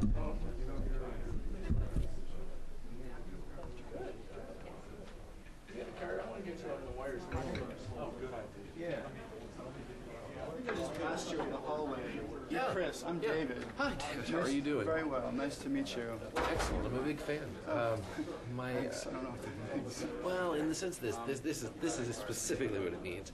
My hardworking intern, who's a Japanese, I sent him off looking for information about the smart grid when they asked me to get involved in this, and which was fairly early. So he gathers a bunch of stuff, but he also found your report, which is online. So he found the link, so I went and I downloaded it, and I took it home over the weekend. He did too. We both agreed that this was a fantastic report, very comprehensive, a lot of good data, but also analytically sound. So then when Ken called and said, so, that guy's going to come through, we want to have somebody really solid who knows the issues technically about smart grid. I said, we should get a whole lead. And so there you are. So it's worked out very well. Oh, yeah. Good. And Chris, who are you with? I'm with the Hudson Institute. Okay. We're progressive. No, we're center right. Right. Friendly, but Oh, yeah, good. No, I mean, everybody's got a label. I think the neat thing about smart grid, I mentioned this in the report with my cards. Yeah. You know, the issues here speak to both sides. They do. Well, Herman Connor, as our founder, is was dead now, of course. These things happen.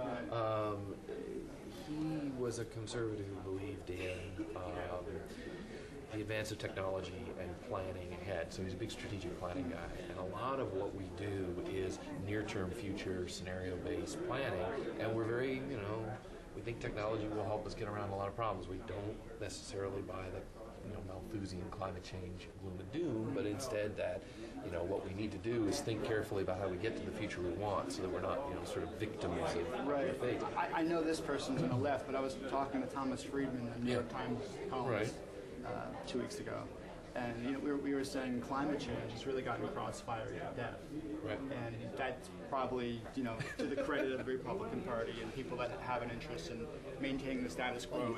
But regardless, I've never felt, and I don't think this is too strong in the report, that that's going to be the motivation to change consumer behavior. No. Price moves human behavior. Right. Well, And in technology, no one ever had to say, how are we going to, sell YouTube to customers? No, exactly. And why are we not trying to put choice in the hands of put choice in the hands of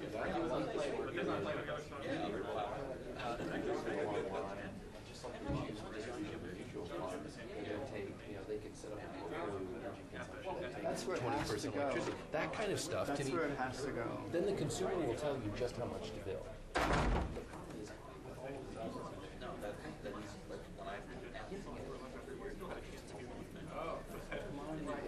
Price fluctuations. It's a commodity right now. I think ultimately, sorry to talk over you, but my big thing is I think ultimately it's a service.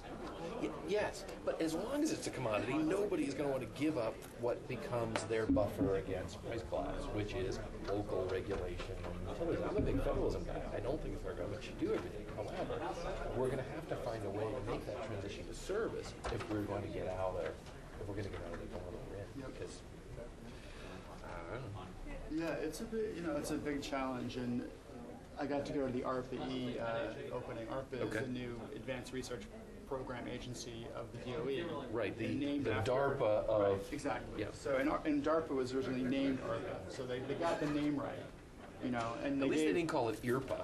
I don't know what that means, but it doesn't sound that would right. be Energy Advanced Research Project. Right. It sounds like a Sherpa or something strange. If Commerce could have one, we could call it CARPA. On the back of a Tibetan lama. Yeah, karma. Yeah, karma. Exactly. Right. That would be much better. Yeah. Anyway, yes. But you got to go to see these guys. And it's great. And Moon Jabbar, I could never pronounce his name, but the new director, Right. just a rock star, and a seriously smart individual. And she was great. I mean, Yes, I we've like all you as been well. fans of him for the last decade. So the team is right, and Right. the name is right, but we're getting our asses kicked by China right now in green tech. Korea, they import 99% of their energy. Like, they don't have a strong desire. Right. I mean, they're electronics, IT-based economy. Like, they're not going to figure this out. Because what?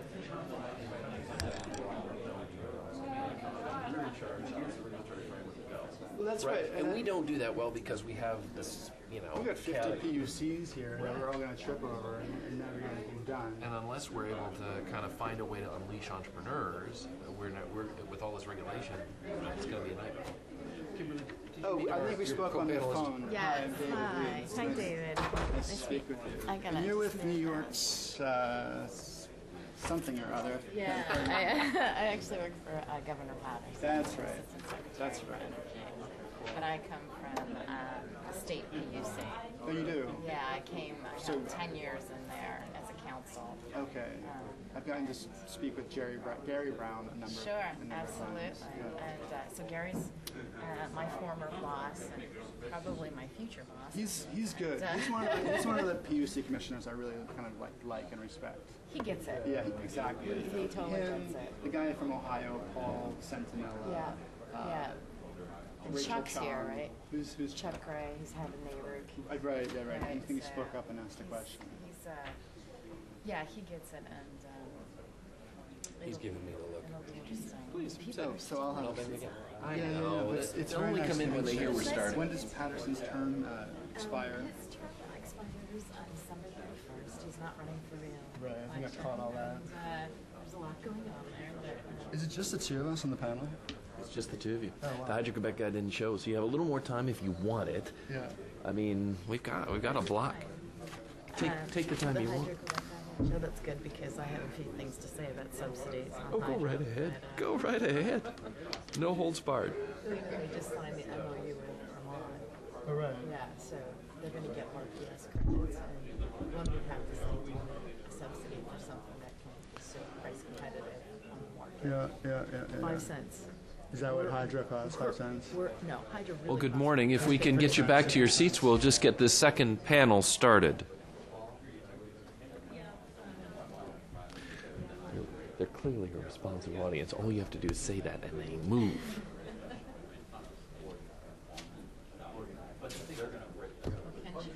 Feel free to ask a question when I'm speaking or jump in because I might. I just I didn't sleep last night.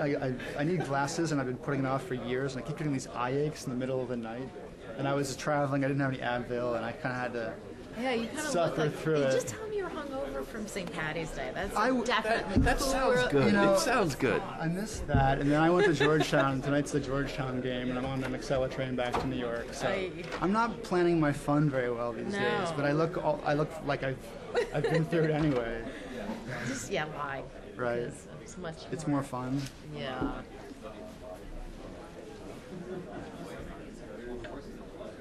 Either you guys have PowerPoint? Is he all set with you technically? Yeah, I'm He on said he there. was. Yep, so am I. And give me my card. I shall get cards after my. Well, I can hand out cards. They're temporary. All right. No, Grace technically would be. Are you covering New York Smart Grid Consortium at all? Aware of it, not covering it.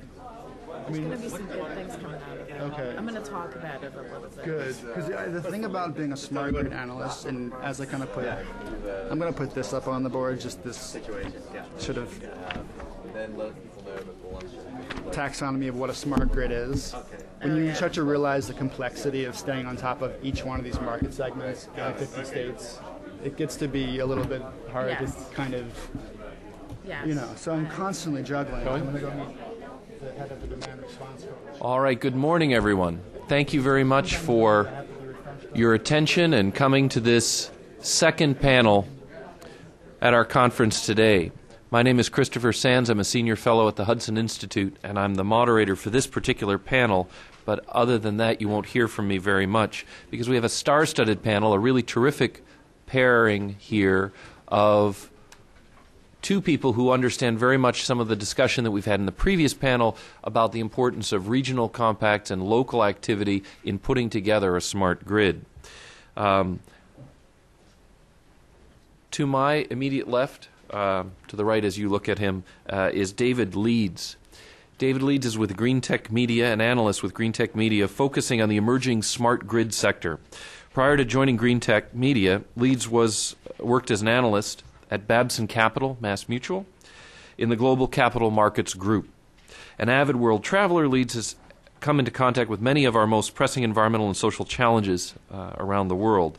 His research focused on the convergence of IT, telecom, and energy networks leads him to believe that a smarter future is possible if we can reinvent our collective relationship with energy. Leeds completed his degree in International Business and Finance at Trinity College, Oxford, and the McDonough School of Business at Georgetown University. He lives and works in New York City. One step further, Kimberly Harriman is with the New York State Department of Energy. She's the Assistant Secretary for Energy in Governor Patterson's office. She assists in the development of energy issues for New York and the executive oversight and coordination of the energy agency and authorities of New York. Previously, she served as an assistant counsel in the Department of Public Service and was responsible for major electric and gas rate case litigation, prudence proceedings, development of retail access policy, and coordination and oversight of federal energy legislation and advocacy before the federal energy agencies. In addition, Harriman led the staff team assembled by the Department for the coordination and review of electric utility applications for smart grid proposals to the U.S. Department of Energy pursuant to the American Recovery and Reinvestment Act. So what you have here are two people who know their subject well and two people with some Washington experience, so you can't pull anything over on either of them. We're going to turn to David first and then to Kimberly. Please.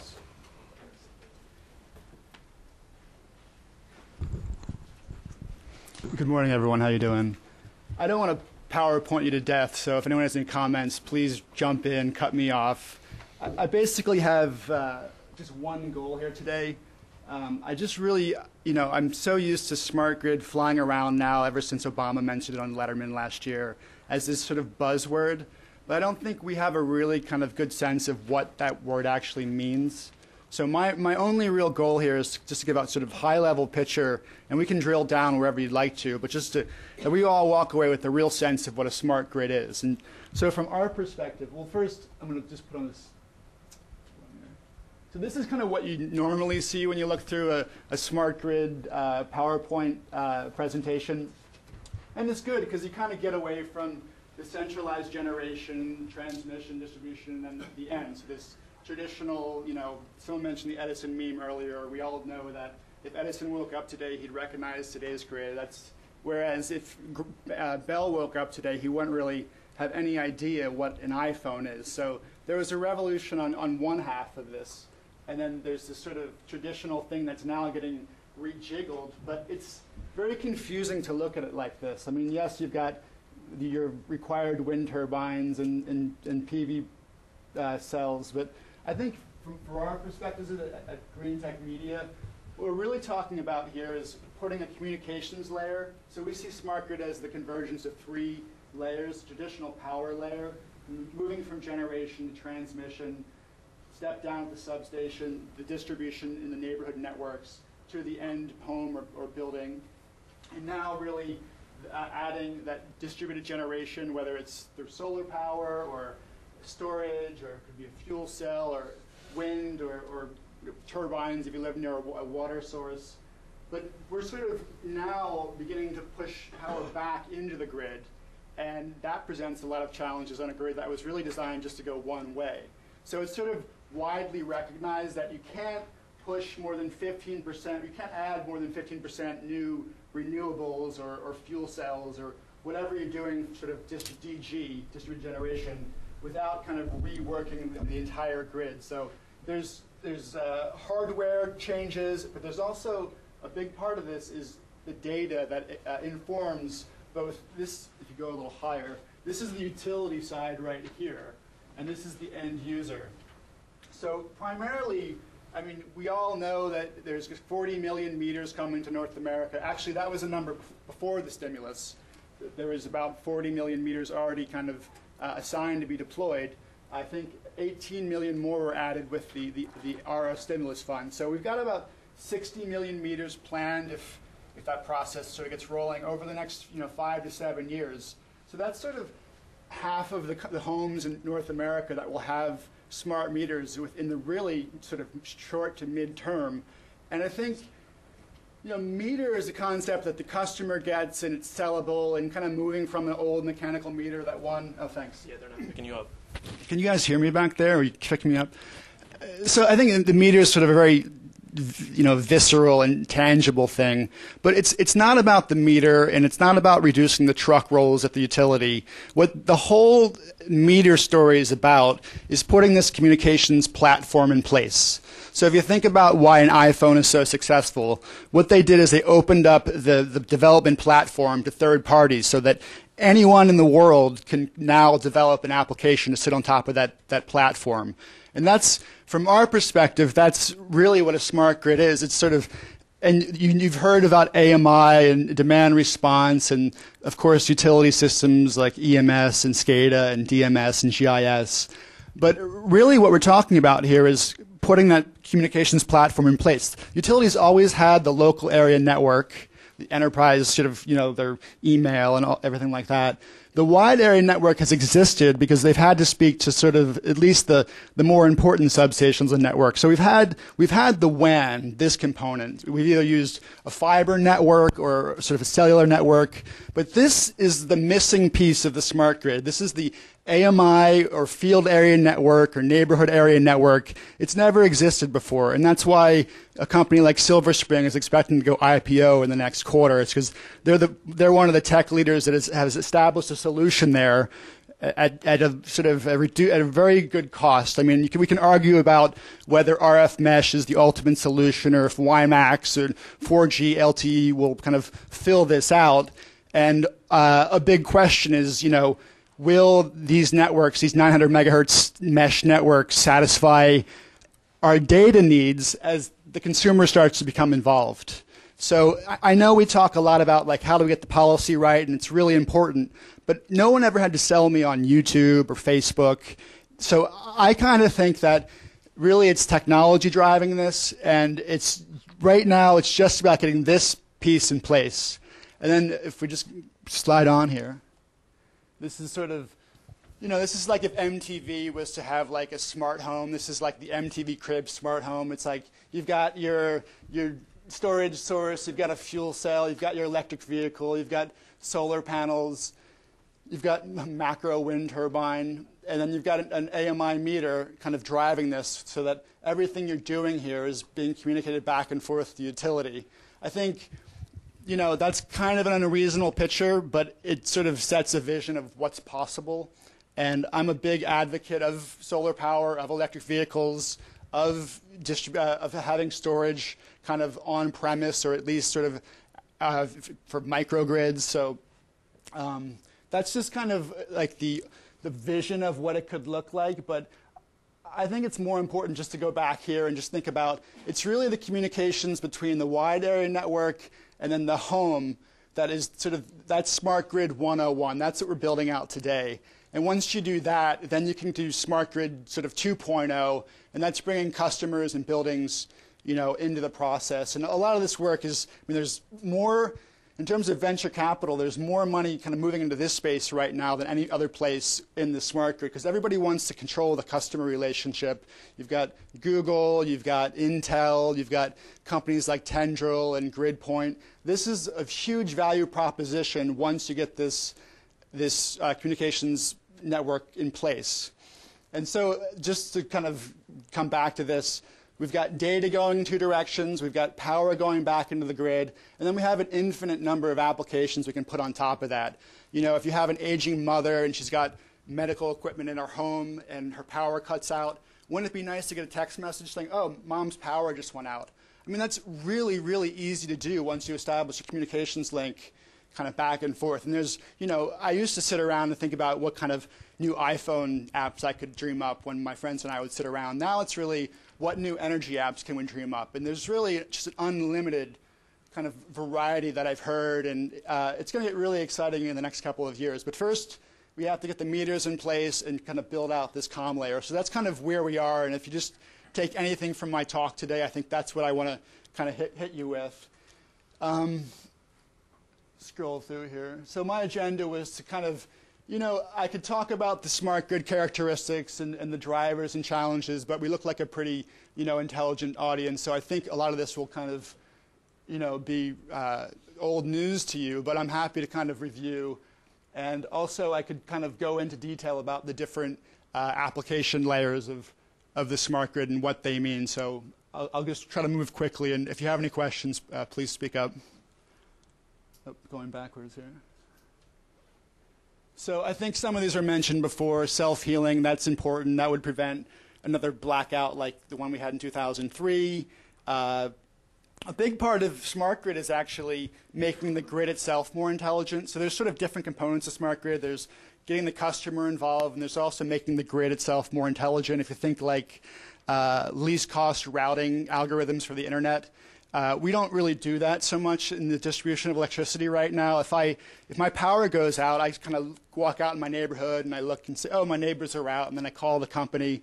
But just, you know, 2 days ago I had to work from home, and I was downloading something, and it was like, this is kind of slow. So I called Time Warner and I said, can you check my download speed? And they ran diagnostics, and within 30 seconds they said, oh no, you're kind of in margin at the lower end. You know, but I had an answer to my question, sort of. You know, I had to wait for the operator, but within 5 minutes I knew exactly where I was in terms of speed and bandwidth and latency. I had all the metrics in place. We're nowhere near that, and part of that, just kind of advanced here. So I just want to show you this slide, which is pretty intriguing. This is the top sectors by research and development over the last 20 years. And so you can see computers and drugs and communications, office machines, but electricity, gas, and sanitation, it's only beating out paper and pulp in terms of research in the last, you know, so we're just talking about just extraordinary opportunities here, and we're really just, you know, sort of at the front of this. And I think a lot of things I heard today, which I totally agree with, are educating the consumer correctly. I mean, the Bakersfield episode at PG&E and what Encore is facing with, you know, those are both Landis and Keir meters. I've really zero doubt that those meters are not accurate. I mean, there's like zero doubt in my mind, and I don't think at this stage the utilities are playing any games with those meters.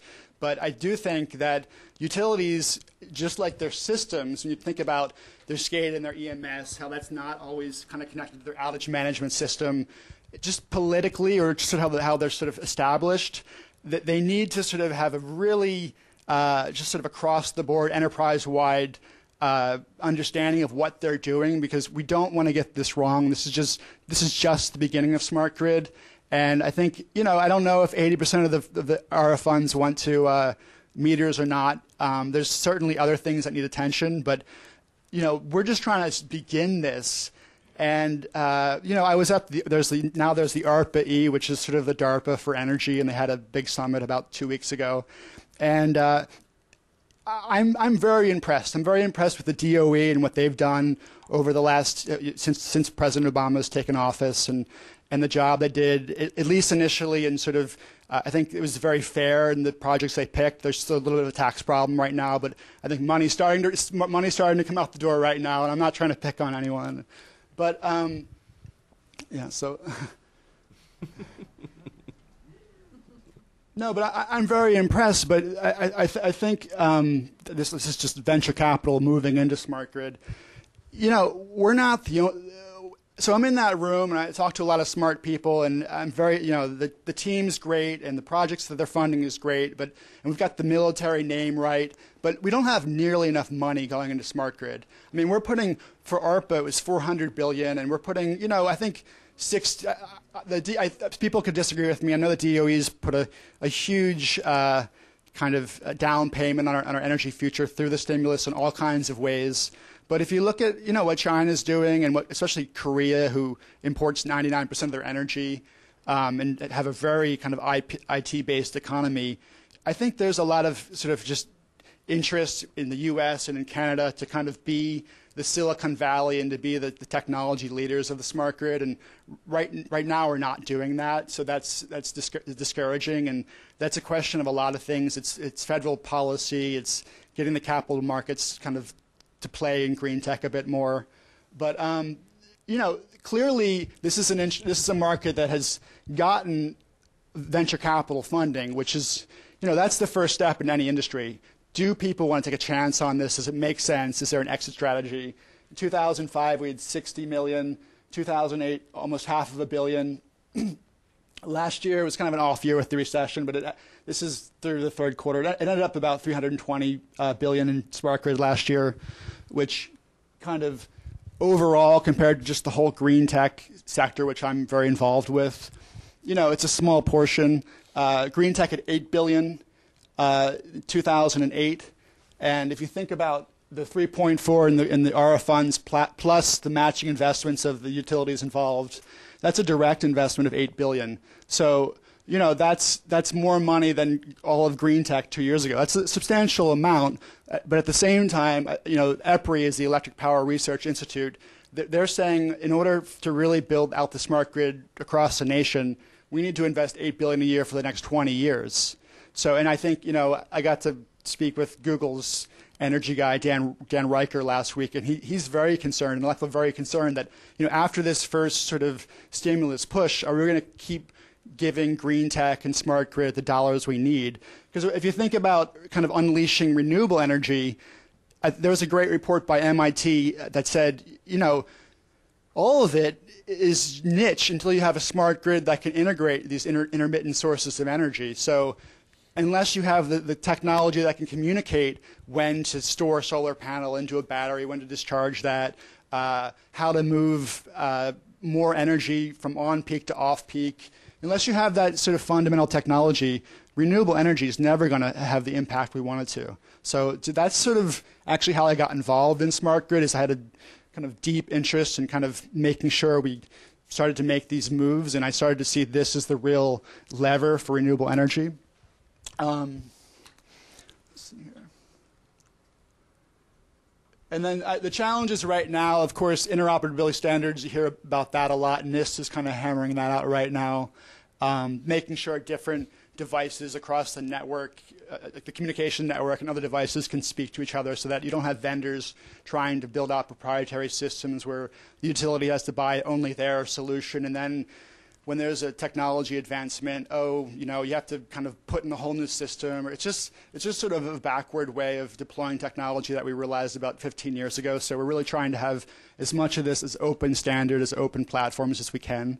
Another big thing is, you know, we're trying to future-proof equipment that's meant to stand the test of extreme weather and to last for 20 years. When you put a smart meter in the field, that's got to live there for 30 years. So we want to make sure we're getting it right from the start. So future-proofing technology is a big conversation. Policy and regulation. One aspect of this is, so some people like myself, we feel that the smart grid really never takes off. I mean, there's many different stakeholders here. So while there's no one smart grid, there is a clear sense of what it is, and each stakeholder will have their own kind of issue. For the utility, there's really no incentive to do what we demand response, or what is nicknamed negawatts, where you're providing energy efficiency or you're reducing demand, because in some situations, like we had the Texas wind out of 2008, where we dropped 1,400 megawatts in 3 hours. The wind stopped, the turbines slowed down. We went from 1,700 to 300. That's a huge load drop, and they had to resort to demand response. So demand response can kind of save the day, but it's real. The beauty and the elegance of demand response is sort of having it constantly on. So you're constantly tuning and shifting load from peak to off peak. I mean, in an ideal world, you'd have a flat demand curve at the end of the day. I mean, we're miles away from that, but that's kind of what you can get to when you start to have demand response technologies. But in order to do that, we have to have the right policy and regulation. At the utility side, we need to, Starbucks is never going to sell less cups of coffee if you say, the cups are bad for the environment. There has to be a pricing signal for them. It has to be a win for the company and for the consumer. So in the case of fifth fuels or negawatts, we have to, and Jim Rogers of Duke Energy has been out front about this, we have to really find some way to incentivize utilities reducing demand. So that's a big policy concern, and I'm not exactly sure how we start that conversation, because having to do a 50 PUC conversation takes an awful lot of time, and this is of national interest. So I don't know if FERC or NARUC or the DOE, if we can, and actually NARUC and FERC do have a demand response collaborative, so it's being discussed. But in terms of actual policy, I think more needs to be done there. On the consumer side, there's just really little demand when you live in Virginia and you've got 7 cents a kilowatt hour I mean, if you save 20% a month, I mean, what are you saving? $7? It's like we have to kind of reframe that in a way that sort of promotes a change in behavior. I'm a strong believer that dynamic pricing is the only way to do that, because currently, I live in New York. I come home in July, and it's 5 p.m. It's 95 degrees out. And what I really feel like doing right now is turning my air conditioner on, just because. I want to run my air conditioner. I want to run the dishwasher. I want to run the clothes dryer. I want to turn on, video consoles. I want to just do it all. I want to turn my whole house on. Do you know what the penalty is for me to do that? I mean, financially, there's none. I'm paying the same rate I would at any other. On the wholesale market in that moment, the utility's having a real crisis, and that will kind of eventually get passed on. But, I'm personally not feeling the weight of that. So I'm a big believer in moving towards dynamic pricing. I know that there's a lot in the way of that, but I think we have to get there. Actually, Ontario is one of the leaders in doing this, and I think in the next 12 months they've got 1.3 million meters, and those customers are all moving to time of use pricing, which is, a big step forward for that province. And then the integration of renewable energy. Technically, it's challenging. It's not that challenging, and I think a big kind of unknown here is, the consumer adoption of smart grid services. And I think we do have to make it a more compelling value proposition for them. But I think if you let the technology vendors play, it becomes that. I think if you give Google the energy data, they're going to invent portals that are really easy to use and simple, and we can start having set it and forget it technologies so that the customer has a reason. I push a few keystrokes, and automatically I'm saving 20% off my bill. I mean, it's as simple as that. But we have to kind of get to that point, and we're not there yet. And I recently did a report where I surveyed 75 North American utilities, Canada and the US, and I asked them what's the primary challenge to a successful smart grid deployment, and 48% said regulatory, 39% said lack of interoperability standards. And technology is really kind of less of a concern. The big concern there, this is a separate question. I didn't include systems integration on this one. I was keeping it a little more high level, but these are different applications of smart grid. The question says, how concerned are you with your company's ability to assess and deploy the following technologies? And so there's smart meter, and so really there's very little concern. There's the communications network, there's the wide area network, and then here you have kind of IT enterprise architecture, systems integration, and data management. And this is really the place where utilities are a little bit afraid right now, because the first wave of smart grid is hooking up the meters, but as you start to move towards distribution automation, that's mission critical. There's zero latency in that signal. So moving from not having any kind of awareness, command and control in the distribution network to running mission critical, it's sort of like switching to autopilot for low-level flying planes. I mean, there's a lot of nervous energy for that first flight. Once you do it, you never want to go back. Oh, it's so easy. Let's let the computer run it. But that first kind of jump over the edge is really, you can imagine that a risk-averse industry is really slow moving there. And then, of course, just there hasn't been a lot of IT experience inside the utilities in the last 25 years. And, so systems integration is not something that was really widely done. So when you're trying to, and there's so much value here, in terms of connecting weather forecasting to SCADA in EMS and for forecasting simulation, but we're not really there yet. So that's another part of the process we're working through. And over here you have energy storage and plug-in electric hybrid vehicles, which that's a really elegant idea where we're transitioning from foreign sources of dirty fuel to electricity, and that's a big movement around the world in the last 25 years. I think we've gone from, I forget the numbers, but from like 9% of our energy is electricity to like 12 or 14%, somewhere in there. It's a big hike, and that's kind of what this all is about: transitioning as a civilization from an oil-based civilization to an electricity-based civilization. And the electric vehicle, if it's fueled by the right kind of electricity, it solves a number of problems at once. And for that reason, it's kind of popular on both sides of the aisle in the States and other parts of the world.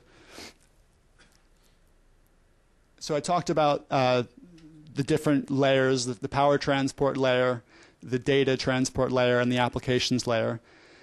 And then I don't know how much time we have left here. 2 minutes. Okay, so we can kind of speak if people have questions, but for right now, the major market segments of the smart grid are AMI, which is an application, but it's more of a transformative application because it sort of sets that platform in place. Demand response, which John Wellinghoff has kind of rightly called the killer app of the smart grid. Grid optimization and distribution automation is this process of kind of making our actual grid a lot more intelligent, having a lot more sensors, whether they be syncophasors or other sensing nodes on transformers, capacitor banks, reclosers. And then, of course, renewable energy, grid scale storage, which solves a lot of problems, but primarily solves the intermittent nature of renewable energy. And then lastly, electric vehicles, plug-in electric hybrid vehicles, and V2G, which is the concept of taking energy out of your car battery and pushing that back into the grid at peak, so you could make a profit there. That's probably 2 generations of batteries away, and none of the car manufacturers want to really try that right now. But in between now and that, you can do frequency regulation from a car battery or a bus battery, a school bus battery, and more to the point, as these vehicles start to scale, and the Nissan Leaf is going to be introduced in California in the first real attempt later this year. And by the way, California is kind of the test bed for America with renewable energy and electric vehicles. And thankfully, they've got a great PUC there. So, we've got 3 great, very progressive, forward-thinking utilities: San Diego, SCE, and PG&E, and not to mention SMUD. And everybody's really kind of gearing up very quickly, because the problem with electric vehicles is that Sacramento utility, municipal utility. Okay, sorry.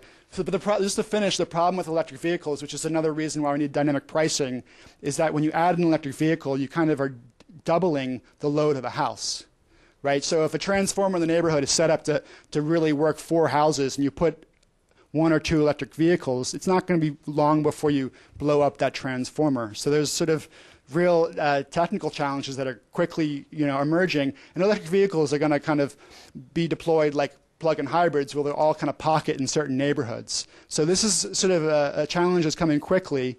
And just to finish, so the smart grid is sort of an underlying infrastructure to support all of these applications. I think I'll wrap it right there. Okay. Excellent. Thank you, David. And now we go from vision and precision to decision and division with Kimberly and the view from a state regulator.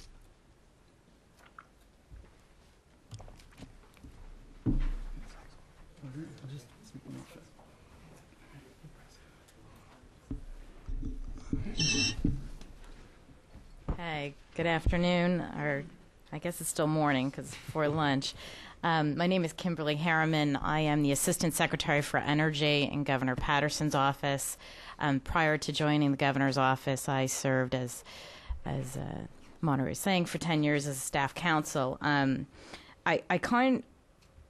I had a trial by fire with Smart Grid when ERA came out, and we had $4 billion that everybody in the nation was scrambling towards. And New York certainly did its best to put together comprehensive and dynamic proposals, and we were successful in some ways and not successful in others. My presentation today is trying to focus on three prongs of the smart grid, and I speak from not only New York's perspective but more the Eastern Interconnect perspective, and how we interface with Canada and this rich renewable resource of hydroelectricity. So I think there's really, as I said, three prongs. It's the regulatory framework. What are the rules of the road that we are setting up to facilitate this market and the use of this asset? The second is, how are we doing that from a transmission planning perspective? So we set the rules of the road, and now we need the vehicles in order to get accomplishing the rules of the road that we set and the goals that we set. And transmission planning is certainly a critical element of that. And lastly is, that's great. We have the rules of the road. We figured out the vehicle. It's our transmission planning for how we accomplish the goals we set out in the regulatory framework. But it's no longer just the job of the regulator and the transmission company and the utility to really figure out how do you carry the ball home, how do you get to the end line. It really has to start being about private and public partnerships. And that's where we actually formed the New York State Smart Grid Consortium out of the work that we had to do to compete for the Smart Grid grants under the DOE program that was funded by ERA. So in New York, we have set up a regulatory framework that focuses on emissions reductions. In the 2009 State of the State, Governor Patterson set forth a goal for New York State to meet 45% of its energy needs by 2015 through two components. The first is we're going to get there through energy efficiency, and the second is through renewable energy. To this end, we have what we call EAPS, the Electric Energy Portfolio Standard.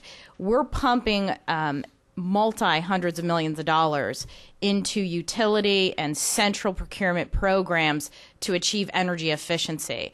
And energy efficiency can be at the multiple family housing unit for whole house retrofits, right down to the single family home that has an oil heating system. Renewable energy, to hit the 30%, to meet our energy needs with 30% renewable energy, the New York State Public Service Commission just issued a decision that it's going to take $2 billion worth of investment in renewable energy. We're doing RPS now. We've had a fifth auction and solicitation where you can come in and bid for an incentive program. If you have a qualifying renewable energy project, it comes with that certainty as far as a commitment to deliver on that renewable energy project.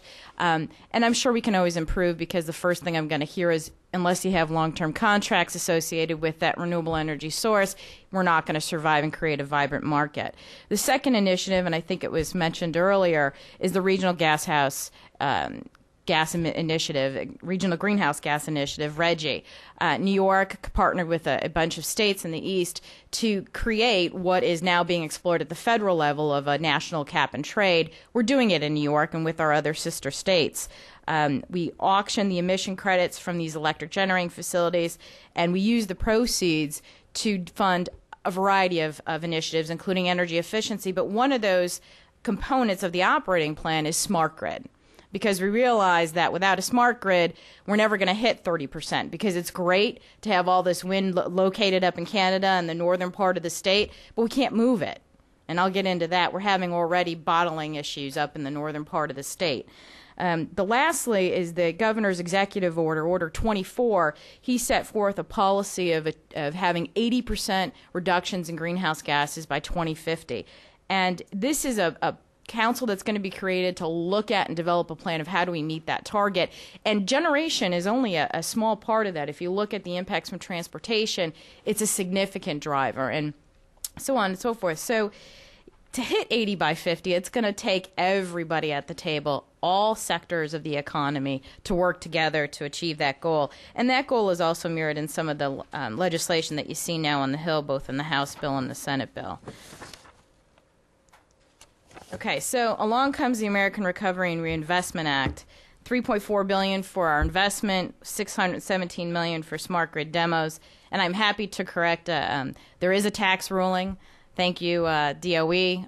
It was holding up the execution of the contracts for at least our New York utilities, and I'm led to believe that the ruling that seems to only be applicable to the investment grant program is going to hopefully also be applicable to the demonstration program as well. So it'll be great to see those contracts executed and all the awardees moving forward on some really innovative projects. Well, when ERA came out, New York, the utilities came forth and presented to the State Commission, Utility Commission, $1 billion worth of smart grid projects.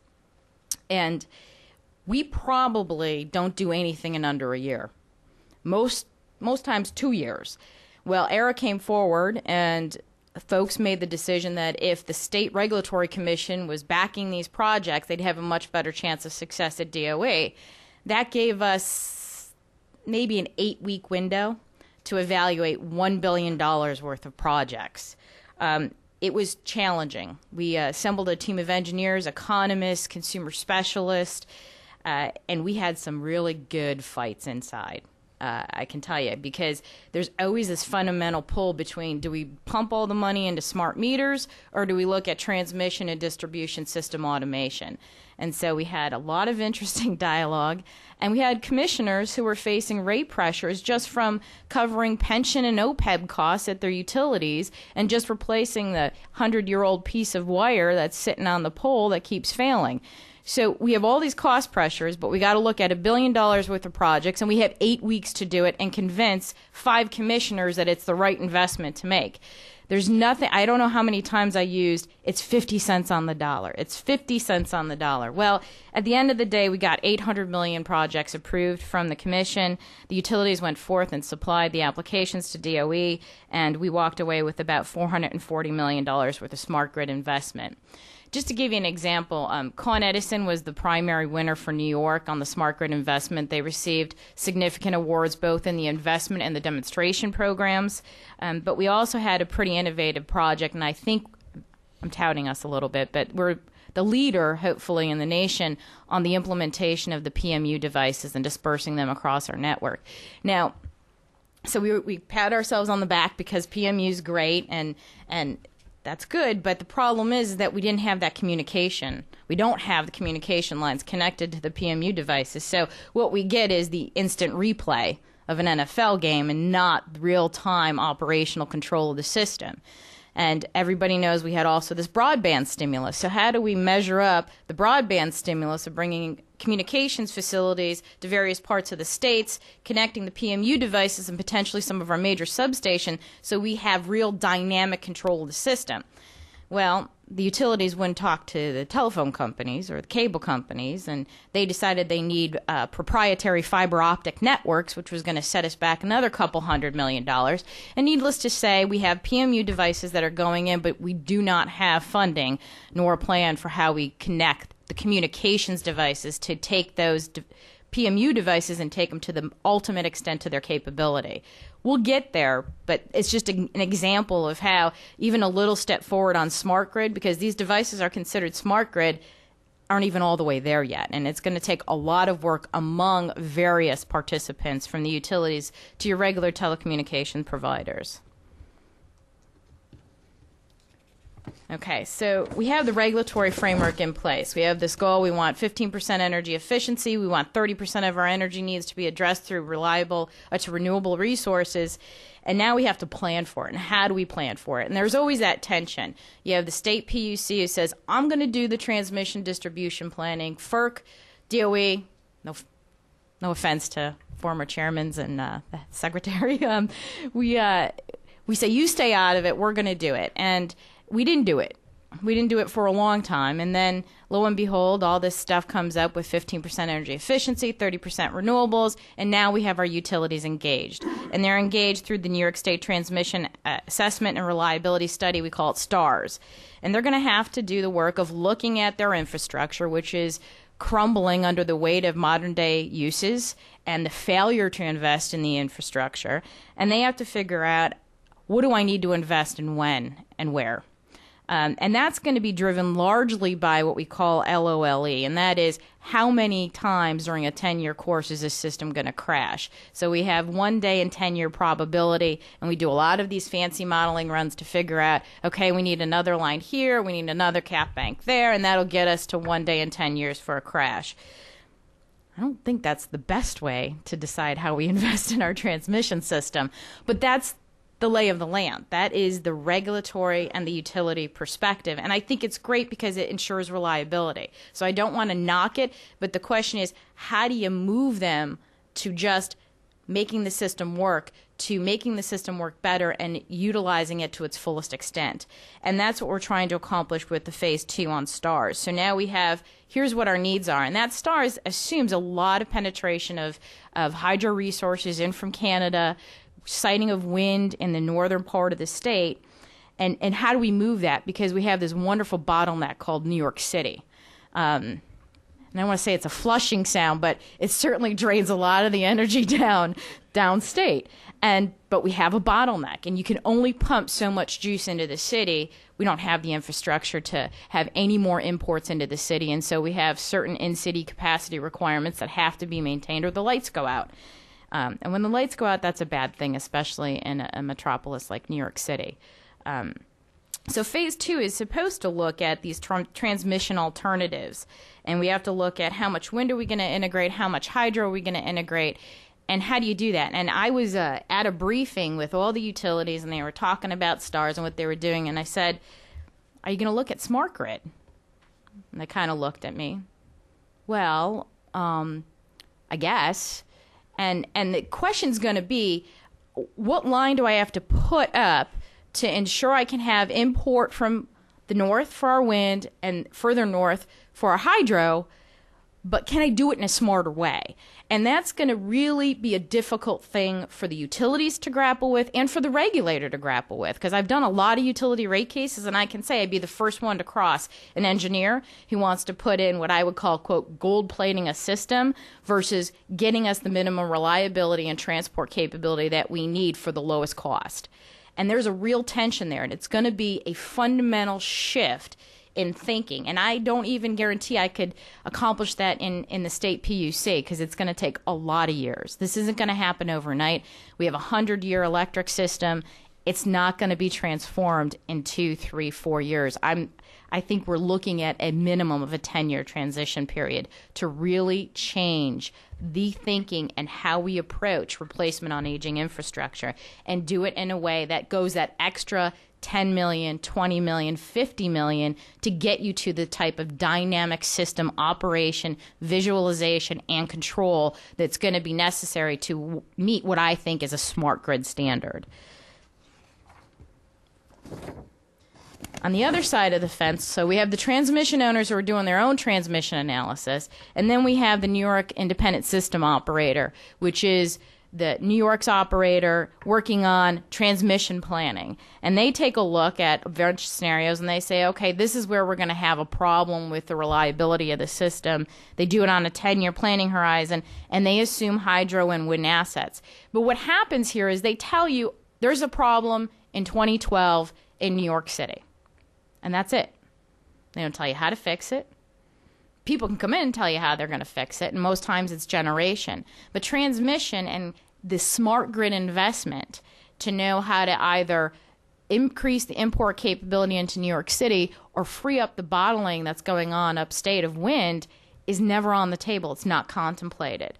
And so we have to figure out how to bring all these things together. And I think we're doing that largely due to the leadership of the Department of Energy. and that is through the ERA funds that are provided for transmission planning on an interconnect-wide basis. So for the Eastern Interconnect, we have a new source of funds through DOE to facilitate transmission planning. And for the Eastern Interconnect, if you don't know, it's almost 42 states. That's a significant area of the country. And getting 42 states to sit in a room, let alone talk to each other, is a monumental task. And we're started. Again, I don't think it's going to happen overnight, but I think DOE has really demonstrated the leadership necessary to bring people together in the same room and start talking. So there's two connection plannings going on. Eastern Interconnect Planning Collaborative, which are New York ISO, the RTOs, PJM, ISO New England, and then the Eastern Interconnection States Planning Council. And somebody called this ice pick. And I'm sure some folks would like to use one in a room at certain points, but so the states vary. You know, you have the states up in the Northeast who have open markets. We have capacity markets. We have day ahead, real time, hourly. And then you have some of the states down in the Southeast who don't have as developed of a market structure. And I'm not saying one's better than the other, but they're just entirely different. Now you're going to throw all these people in the room and say, go ahead and plan your transmission system. It's a challenge. And I think it's going to take, again, quite a while to hammer out all the dynamics between the two. But basically, they're going to look at developing these alternative energy zones. They're going to model them. They're going to look state by state for where is the potential for renewable resources. And I am a champion of not building wind in a place that you have to run an extension cord thousands of miles to plug it in on the East Coast. There are renewable resources that are right here in the Northeast. Hydro-Quebec is a great example of that. You saw the import numbers from the previous speaker. We're not tapping all that because we have transmission constraints. So I'm all for of looking in your backyard first and figuring out, do you have a resource that you can develop? Secondly, it's about looking at the transmission that you have now and figuring out what smart grid technologies you can add to that system to maximize and optimize its use. Because doing cap banks and PMU devices brings you pretty far down the road. It won't solve everything, but we need to start what I would call an efficiency world. We talk about the low-hanging fruit. We need to start with the low-hanging fruit on the transmission and the distribution system. And eventually, as my fellow panelist talks about smart grid and smart meters, I think you got to get to distribution and transmission system first before you talk about getting into smart meters. New York is one of those states that has a statutory prohibition on time of use pricing for residential customers, and they hold dearly to that prohibition. Not to mention the fact, has anybody done an analysis of how much it's going to cost to roll out smart meters in a state like New York, and then put on top of that the concern that we just installed the beta versus the VHS, and then put on top of that, will anybody listen to the price signals? Because I don't know if our legislature would allow us to send the correct price signals. So we have all these dynamics at work, whereas on the distribution and the transmission side, we don't have as many barriers to really getting in there and smartening up those systems. And I think, again, if we can focus on that, it will come in time, the smart meters. But we have limited resources, limited dollars, and I think we got to focus where the best bang is for our buck. Okay, so we have the regulatory framework that says 15% energy efficiency, 30% for renewable resources. We have transmission planning going on both at the transmission owner level and at the ISO level, and transmission planning going on at the Eastern Interconnect level. And what does all this mean? Well, it's great if we plan. So we set the policy, and then we start planning, but what we're missing and what we identified through putting together applications for the smart grid was that we didn't have a group of folks that really could come around the table and talk about what is smart grid? How do we get there? What does the vision look like for the state? Because $4 billion across the nation goes by awfully fast. And then we're left with an incredible valley of no investment. And I think we're going to see that. We're hoping to ease that and to lessen that valley through initiatives like the Smart Grid Consortium in New York. For the Smart Grid Consortium, it's supposed to be customer-focused. and that is, how do we provide effective and efficient and accessible smart grid that's going to benefit all customers? And that's a lot about telling the story. How do we convince customers that this is a good thing? And it's not only convincing them that the meter outside their house that's going to feed into a computer display in their house telling them what time to turn on the dishwasher or how light or dark to toast that day. It's going to be about convincing them that the billions of dollars needed for transmission and distribution system automation is a good investment. And that's a harder story to tell because they don't have anything on their house and on their counter to look at.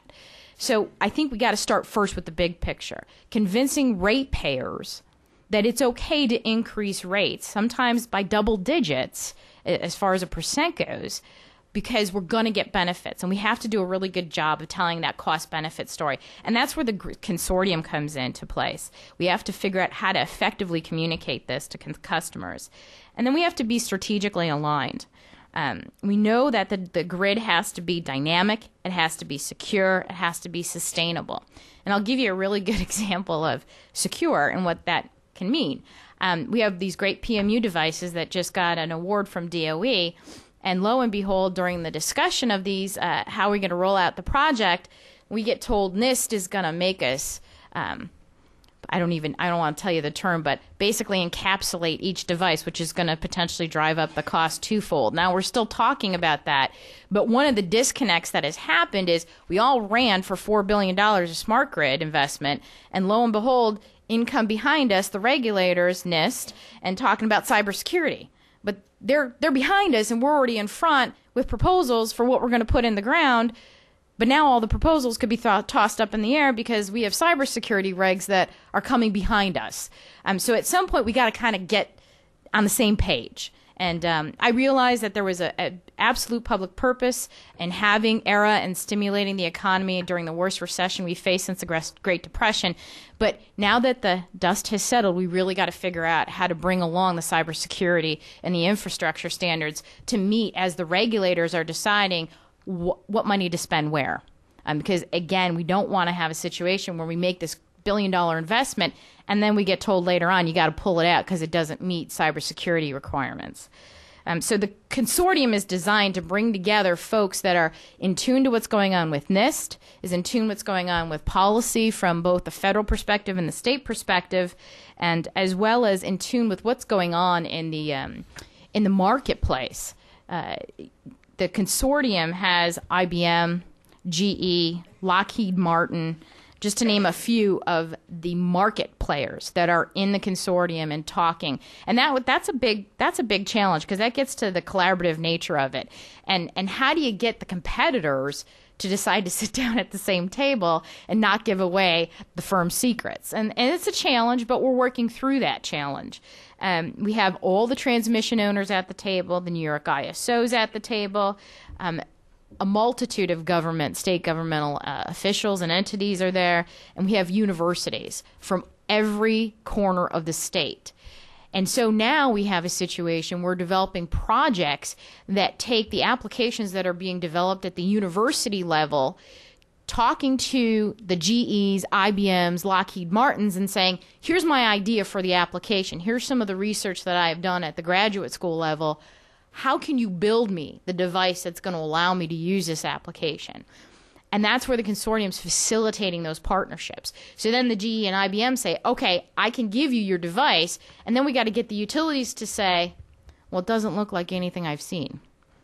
And that whoever said that engineers are one of the hardest in the utility industry to get to change, they're not kidding.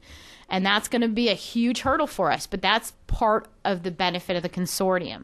We bring together the engineers who are in the room when the industry players are talking about how they're going to manufacture these devices, and the universities are talking about think outside the box.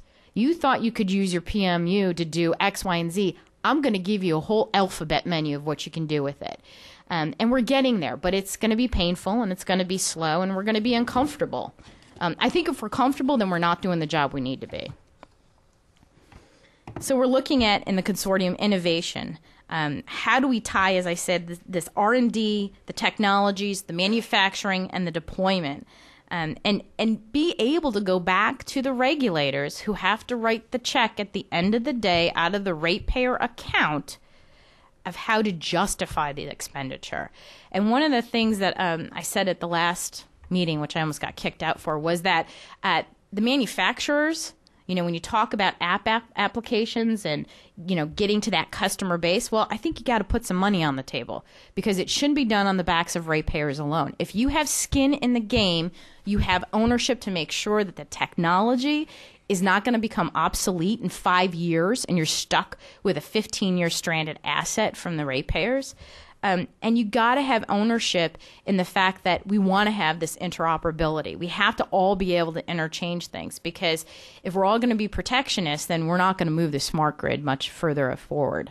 And lastly, I just want to give you an example of what smart grid can mean from a consumer perspective before I go to my final slide. I was the lead attorney on the investigation into Con Edison's blackout that occurred a couple of summers ago. And they burned their secondary network, which I don't even want to tell you how that happened. But cascading failures, no real-time control of the system, and they had high rises out of power for 6 days during 95-degree weather. And the way they found out how many networks were out of service, how many areas within the network was out of service, they broadcast across the radio, if you have power, turn your lights on.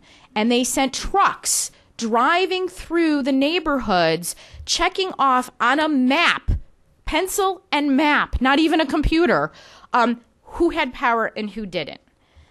That's a problem.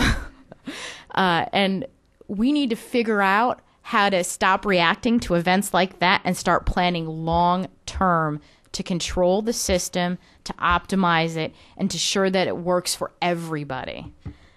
So I just want to sum up that it's really about putting all these three pieces together and how do we work. The regulatory and the government has to work with the utilities and the ISOs and the RTOs, and that has to tie back into, and it doesn't have to be the New York State Smart Grid Consortium, but it's got to be a consortium because unless we're going to partner up with universities, with manufacturers, with the implementers of this technology, we're not going to go anywhere. It really has to be a partnership. Thank you.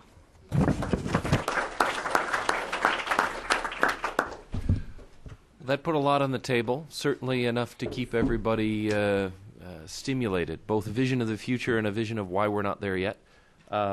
If I can turn it over to you, questions, comments, even questions about the acronyms. Sir, there's a microphone right behind you. Thank you, sir. Marv Duncan, U.S. Department of Agriculture. I'm impressed by the emphasis on greenhouse gas reductions. In the case of biofuels, that's where they started too. But they quickly found that they needed to think about a broader family of environmental indicators than simply greenhouse gas emissions. And we found that to be true with bio-based products as well. It's particularly true if one moves into an international frame of reference in which there is a great deal of interest in developing a family of environmental indicators, a family of economic indicators, and a family of social indicators. As you might guess, as you move down that chain, there is less and less convergence as to which are the important indicators, and less data available for managing those. My question to you is, do you anticipate, in the case of moving to new systems for electric power, that you too will be thinking in terms of a broader environmental family, for example, as a starter, than simply greenhouse gas emissions? And if so, how do you incorporate that into the process early enough so that you don't have stranded investments? I think this is on. That's a good question of which I have no answer for. I think that we have to be careful on just focusing because, if we all talk about greenhouse gases now, and that's like the buzzword, and now 10 years from now, there'll be a new buzzword of what we need to be concerned about. And so the issue is, how do we look at this holistically?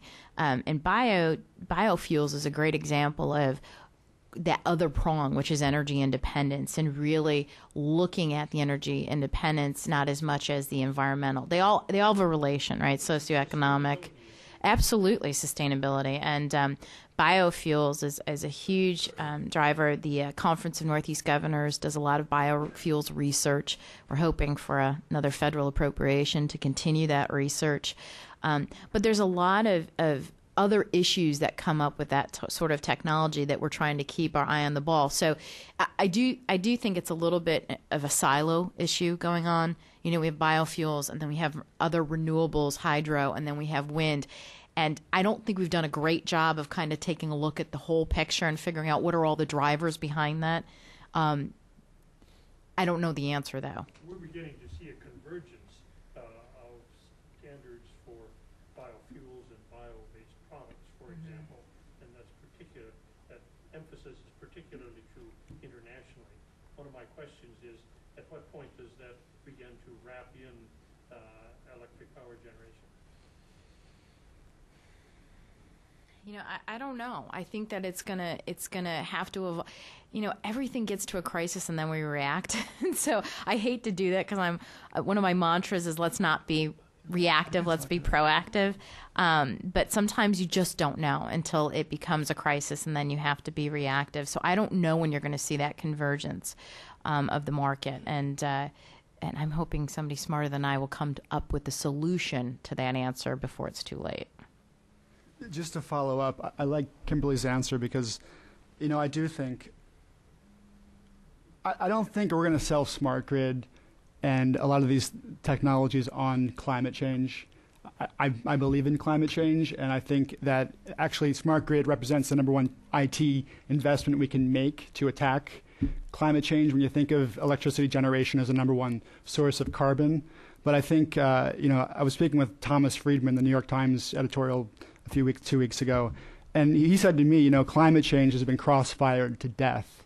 So that's, and for a consumer, I mean, we all live in the modern world. We live busy lives. We've got kids. We've got mortgages. I don't know how much the average person that's affecting behavior. I think price is a bigger driver.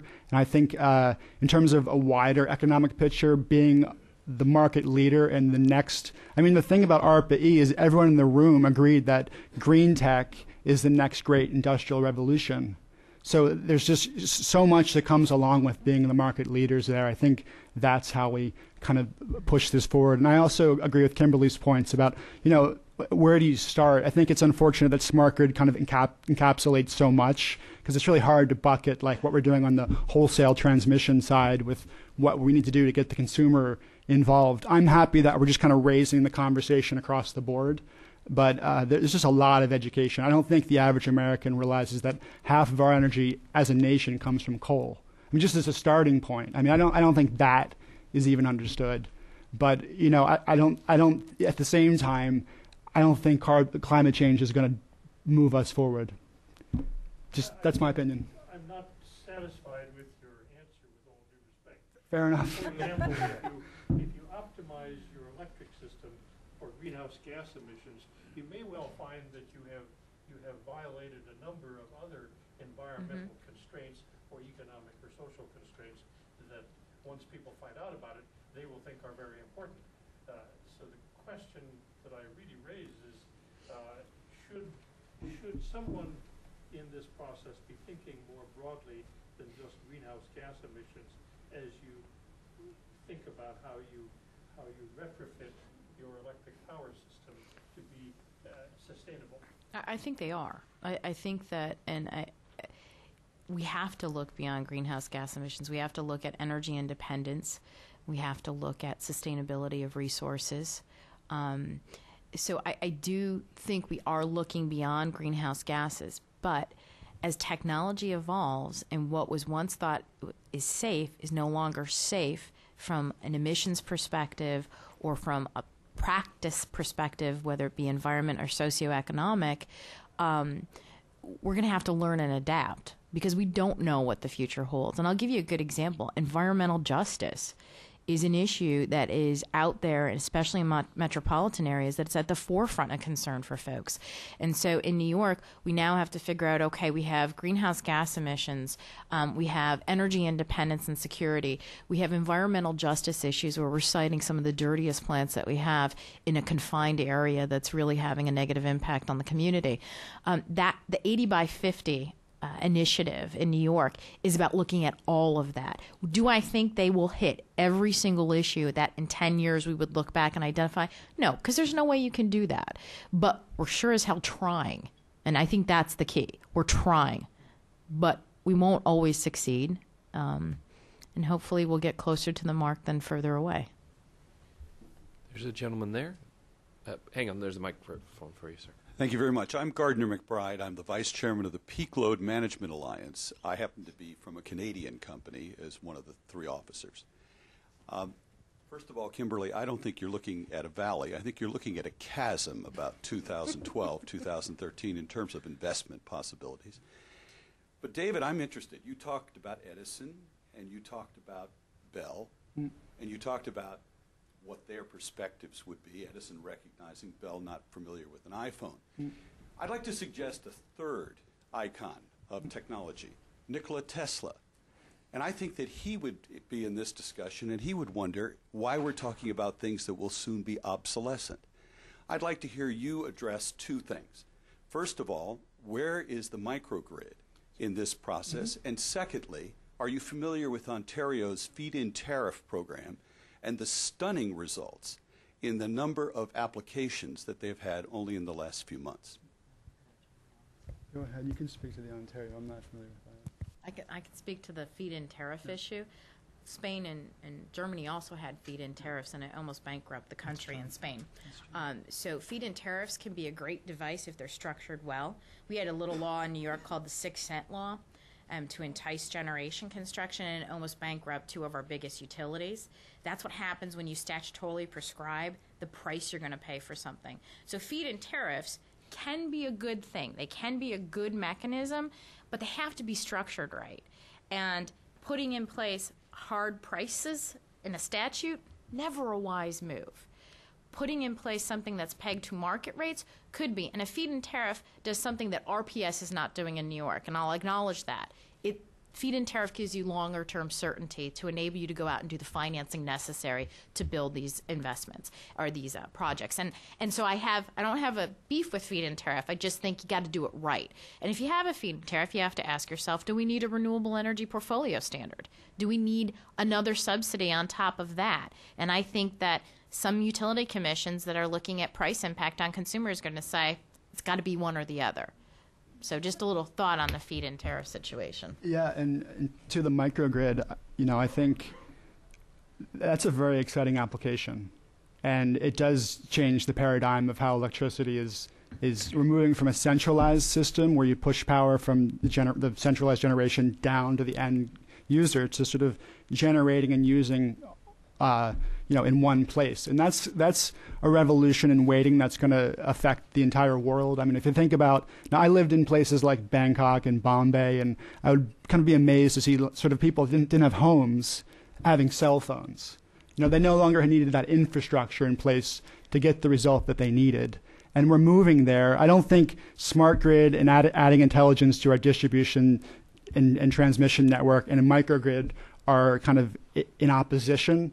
One place where you're going to see microgrids really quickly are the data centers, because data centers already like island, they go off the grid. Anytime you have kind of a weather pattern coming towards that center, they pull it because they have to ensure that runs 100% reliable. So that's where you're going to start to see microgrids at the university, at the military, and at the data center level first. It probably will be a while before we have, Mr. Smith, Mr. Jones, and Mrs. Miller, sharing a microgrid in a community. But what that gives you in the end is redundancy. I mean, we talk about redundancy in IT all the time. But we never talk about redundancy in power, right? So when you put a microgrid on the end of a grid, you now have the flexibility to go back and forth between centralized and the end of the grid. And that's happening now because PV is reaching grid parity in many parts of the world. It's reached parity in certainly Hawaii. Anywhere where you're above 25 cents a kilowatt hour, PV is really kind of at grid parity there, and that's a lot of places. And storage, that's kind of like that's really like the missing link. The holy grail in the energy world right now, the next Google is whoever can kind of develop energy storage, whether it's going to be like sulfur batteries that we're using to to kind of enhance wind farms, or lithium ion.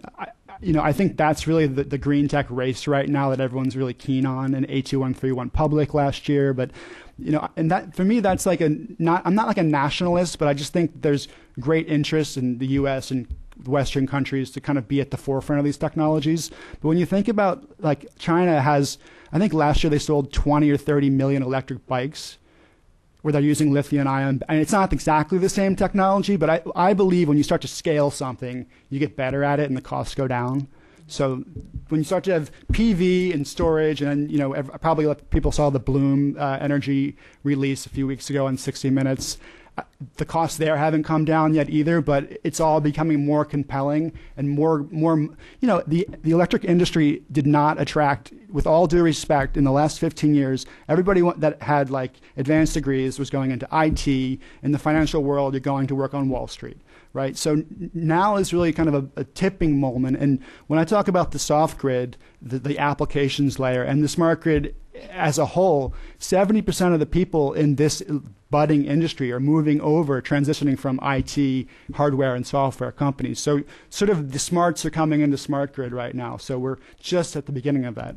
I just want to follow up on that. It's important as the technology advances, that you get the microgrids, the energy storage technology progress. We have to be there with regulatory framework and with market rules. And a good example of that is for New York, we had Beacon Power wanted to do energy storage. We didn't have a mechanism to compensate them for energy storage. And to its credit, the New York ISO moved, again at the speed of light, because nothing gets done in under 2 years in any kind of framework, but within months had market rules in place to compensate that technology. So as the technology starts to really take off and evolve, as a regulator and as a market, we have to adapt as fast as the technology so it's there. And I don't know if it's a chicken and the egg thing or what, but we certainly have to put on our sneakers and start running. Joe Duker here, and then we have a question in the back. Yeah. This is a very simple question. I'll take it. For a long, long time, I write a lot about energy policy. For a long, long time, I've stressed the importance of having short-term, mid-term, and long-term goals. Sounds simple, but people don't do it. Governments don't do it. I was impressed by the fact that you have a 45 by 15 goal and an 80 by 50 goal. I'm a little skeptical that you'll meet either one, but I think you might be too. Is there a midterm goal? Is there something that you're shooting at for 2025 to 2030? Because if you did, I think everything could be tied together more easily. Not that you're going to make any of them, but you can't just draw a straight line from 2015 to 2050. So is there a midterm goal, or do you think it's worth developing one? There's not a midterm goal right now. The next governor who comes in New York may have a midterm goal, but we'll leave that to him to decide. One of the things that happens is some folks, I think, are in the back of their minds, they're saying 45 by 15 we may not hit, so maybe it goes to 45 by 20 and 25, and that becomes your midpoint. But I honestly believe we have the chance to hit 45 by 15. And prior to the commission's order that just came out a couple months ago, I was skeptical. But the commission has determined that they're going to put the rate power of the millions of ratepayers in New York behind getting to 30% renewable energy and the investment that it'll take, which is $2 billion worth of investment. On the efficiency side, I have to say we are pumping in almost $750 million annually to energy efficiency in New York State. And we're seeing the results of that. Now, it's hard to tell when you're in a recession whether or not the demand decline is due to the recession or to energy efficiency practices, but we're hoping that there's a good deal of that decline attributed to energy efficiency. And we're achieving that also through investments in measures that have proven to be producing energy efficiency. So I'm not as skeptical about meeting 45 by 15. I think we have aligned, again, the regulatory framework, the utilities, and the energy agency that are implementing the efficiency programs, running the RPS program and giving subsidies out to renewable energy developers. We have other framework called net metering in place that allows an entity to have on-site generation and sell back into the grid and then net out its end-of-the-month bill. So you're seeing the Walmarts of the world and the Home Depots coming in and doing that. I think we'll get to the goal. But your point is well taken. We don't have a midpoint goal of 2020 or 2025. And I think that's something we do need to look at. A gentleman in the back, last Yeah, question. thank you. Dan Deluria with Demand Response and Smart Grid Coalition.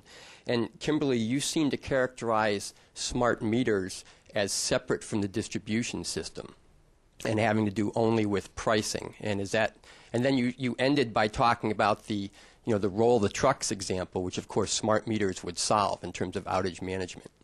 I think that smart meters can help with outage detection and management. There's no question about that. But I don't know if everybody realizes that the cable box you have in your home can also send the same information back to the cable company to tell you when you're out of power. And the cable companies and the utilities aren't talking. So before we go put money into smart meters to figure out when we have a distribution system alert or situation, shouldn't we look at the technology that's already in the home and feeding in real time? Smart meters are going to cost a hell of a lot of money. And if I have a finite level of resources, I want to maximize everything that's in that house that will give me situational awareness on the distribution network and put my money into making that distribution and transmission network operate more efficiently and effectively. Right, but I would say, the meters are part of that distribution network. They're not a consumer device. And almost all, if not all, of the business cases on smart metering, the primary benefits are not in demand response or smart pricing. They come from O&M savings and modernizing the distribution system. Absolutely, and that's when you do the cost-benefit analysis on a smart meter to the extent that you have a suburban area and you have a lot of meter readers, you are saving O&M expenses by removing them from the fray. But if we want to talk about what does it give you on the distribution network, again, I would have to say there's other devices in the house that we should look at first. I think we'll get to smart meters. I just don't necessarily agree the timing of which that investment should be made. If I may, just one other, because you also used the Betamax and VHS example. And with all due respect, I don't think that applies to smart grid technologies. This is not a case. Otherwise you could apply it to computers and cell phones and the other, technologies that we have in our lives. If you if you had waited to buy a computer and you were still waiting, you obviously would have lost out on a lot. And so, everyone knows, and that's why in a highly regulated industry here, you have regulations on interoperability and cybersecurity. It's not a totally free market when it comes to the utilities. But, R&D or waiting for the next great thing is not a threshold barrier for smart grid. The technologies are there now, and if they pass the cost-benefit test and if they present a positive business case, then why not proceed? No, I think if they can make the case on the economics of making the investment, then you should look at proceeding. And I do think that having open operability and interoperability will go a long way to ensuring we're not putting in technology that we're going to see the useful life go from a 20-year prediction down to 5 years. That's always the issue for a regulator when they make an investment of the scale and size necessary to fully deploy smart meters. So I think there's a lot of things to look at. I just don't want to rush.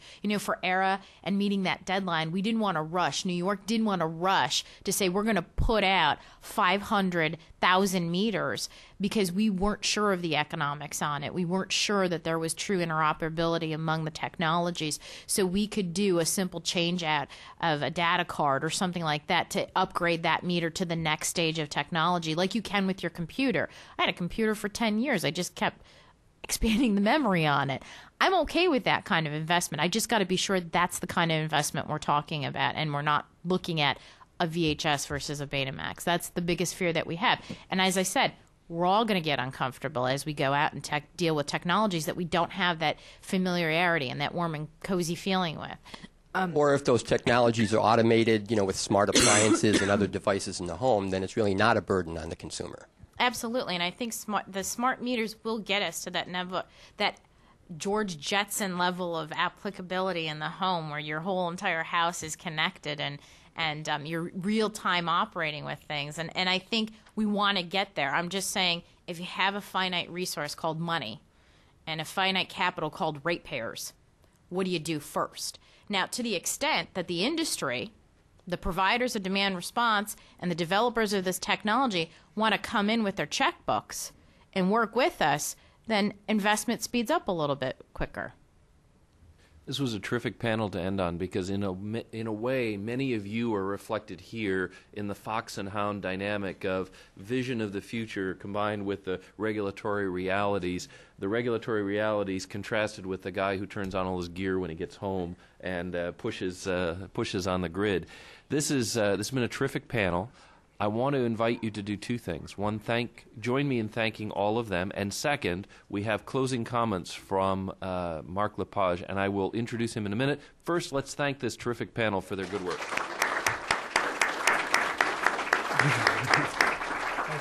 Stay here for a moment. Our closing comments come from Mark Lepage. Mark is with the Embassy of Canada. He was appointed Special Advisor, Climate Change and Energy in September 2009. Prior to his appointment, Mr. Lepage was the Consul General in the Consulate General of Canada in San Francisco, Silicon Valley, with responsibility for Northern California, Nevada, and Hawaii. Pretty nice territory. Formerly with Genome Canada, Mr. Lepage brings extensive experience in the pharmaceutical industry, biotechnology, and venture capital. He joined the Trade Commissioner Service of the Department of Industry, Trade, and Commerce in 1980 and has served abroad in Stockholm, Havana, and San Diego, California. In 1994, Mr. Lepage moved from the Medical Research Council of Canada, now the Canadian Institutes of Health Research, to serve as Director of Business Development. Upon its launch in July of 2000, he joined Genome Canada as Executive Vice President for Corporate Development, holds a degree in Political Science from the University of Moncton, New Brunswick. Without further ado, Mr. Lepage. Thank you. Thank you very much. That was a very lively panel, and I won't keep you very long. The first thing I have to say is to remind everybody the lunch is upstairs, on the sixth floor. And I don't know if we have time for a break, or we just roll out of here into lunch, I think. All right. So we have a little time for coffee. I just thought I'd make a wrap-up comment, maybe contextual.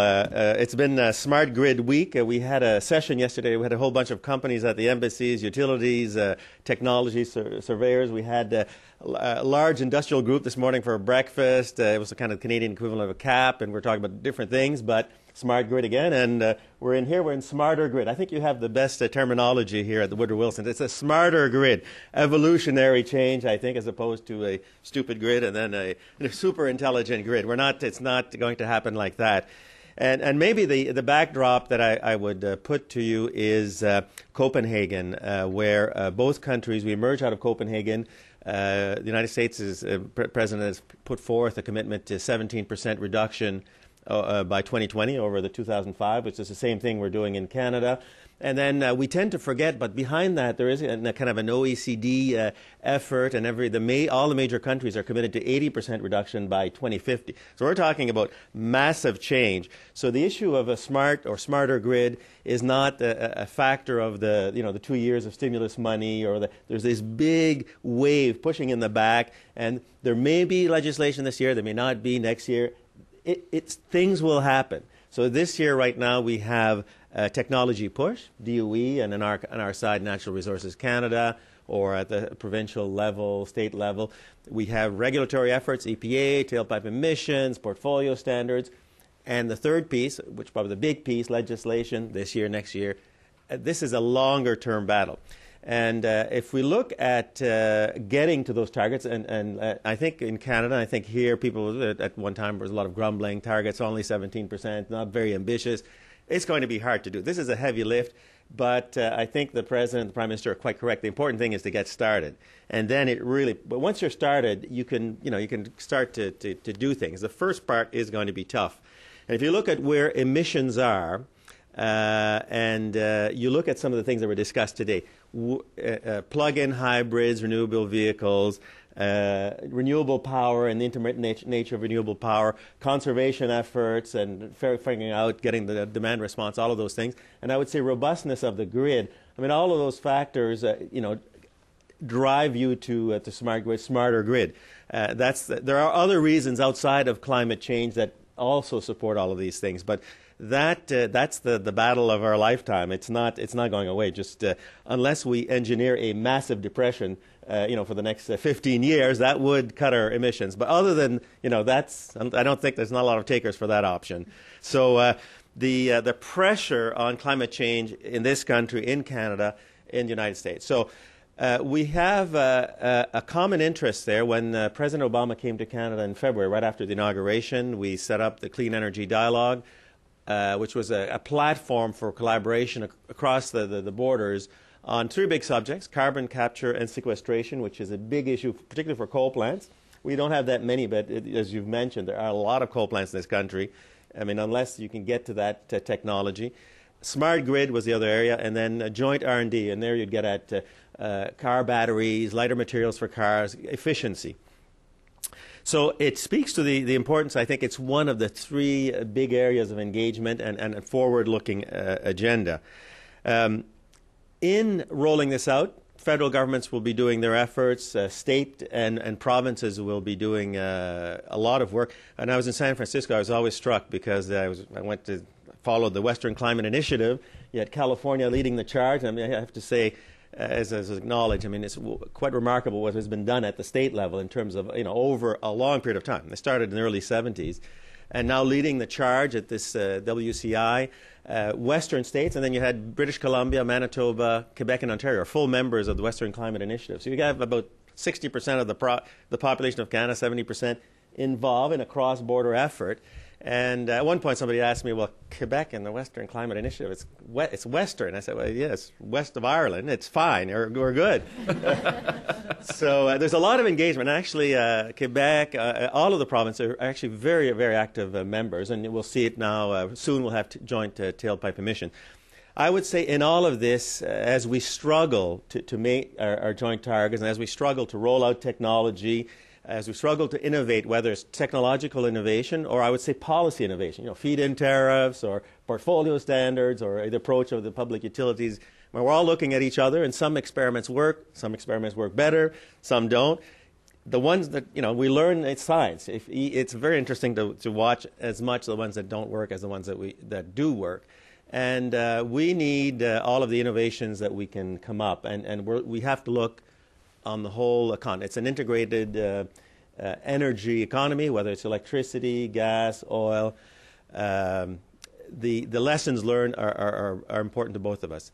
I would say in closing, the one thing that struck me was gas. I mean, natural gas would come into San Francisco, it would come in from northern Alberta, from the Gulf of Mexico, from Colorado. If somebody was too expensive, you could switch a very robust gas pipeline system.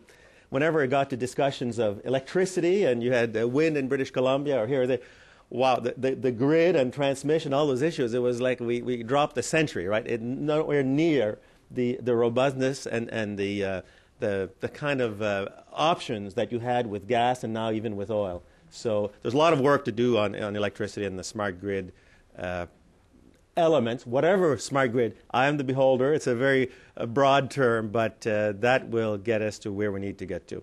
And it will be with us for many years. With that, we have, 5 minutes for a quick coffee?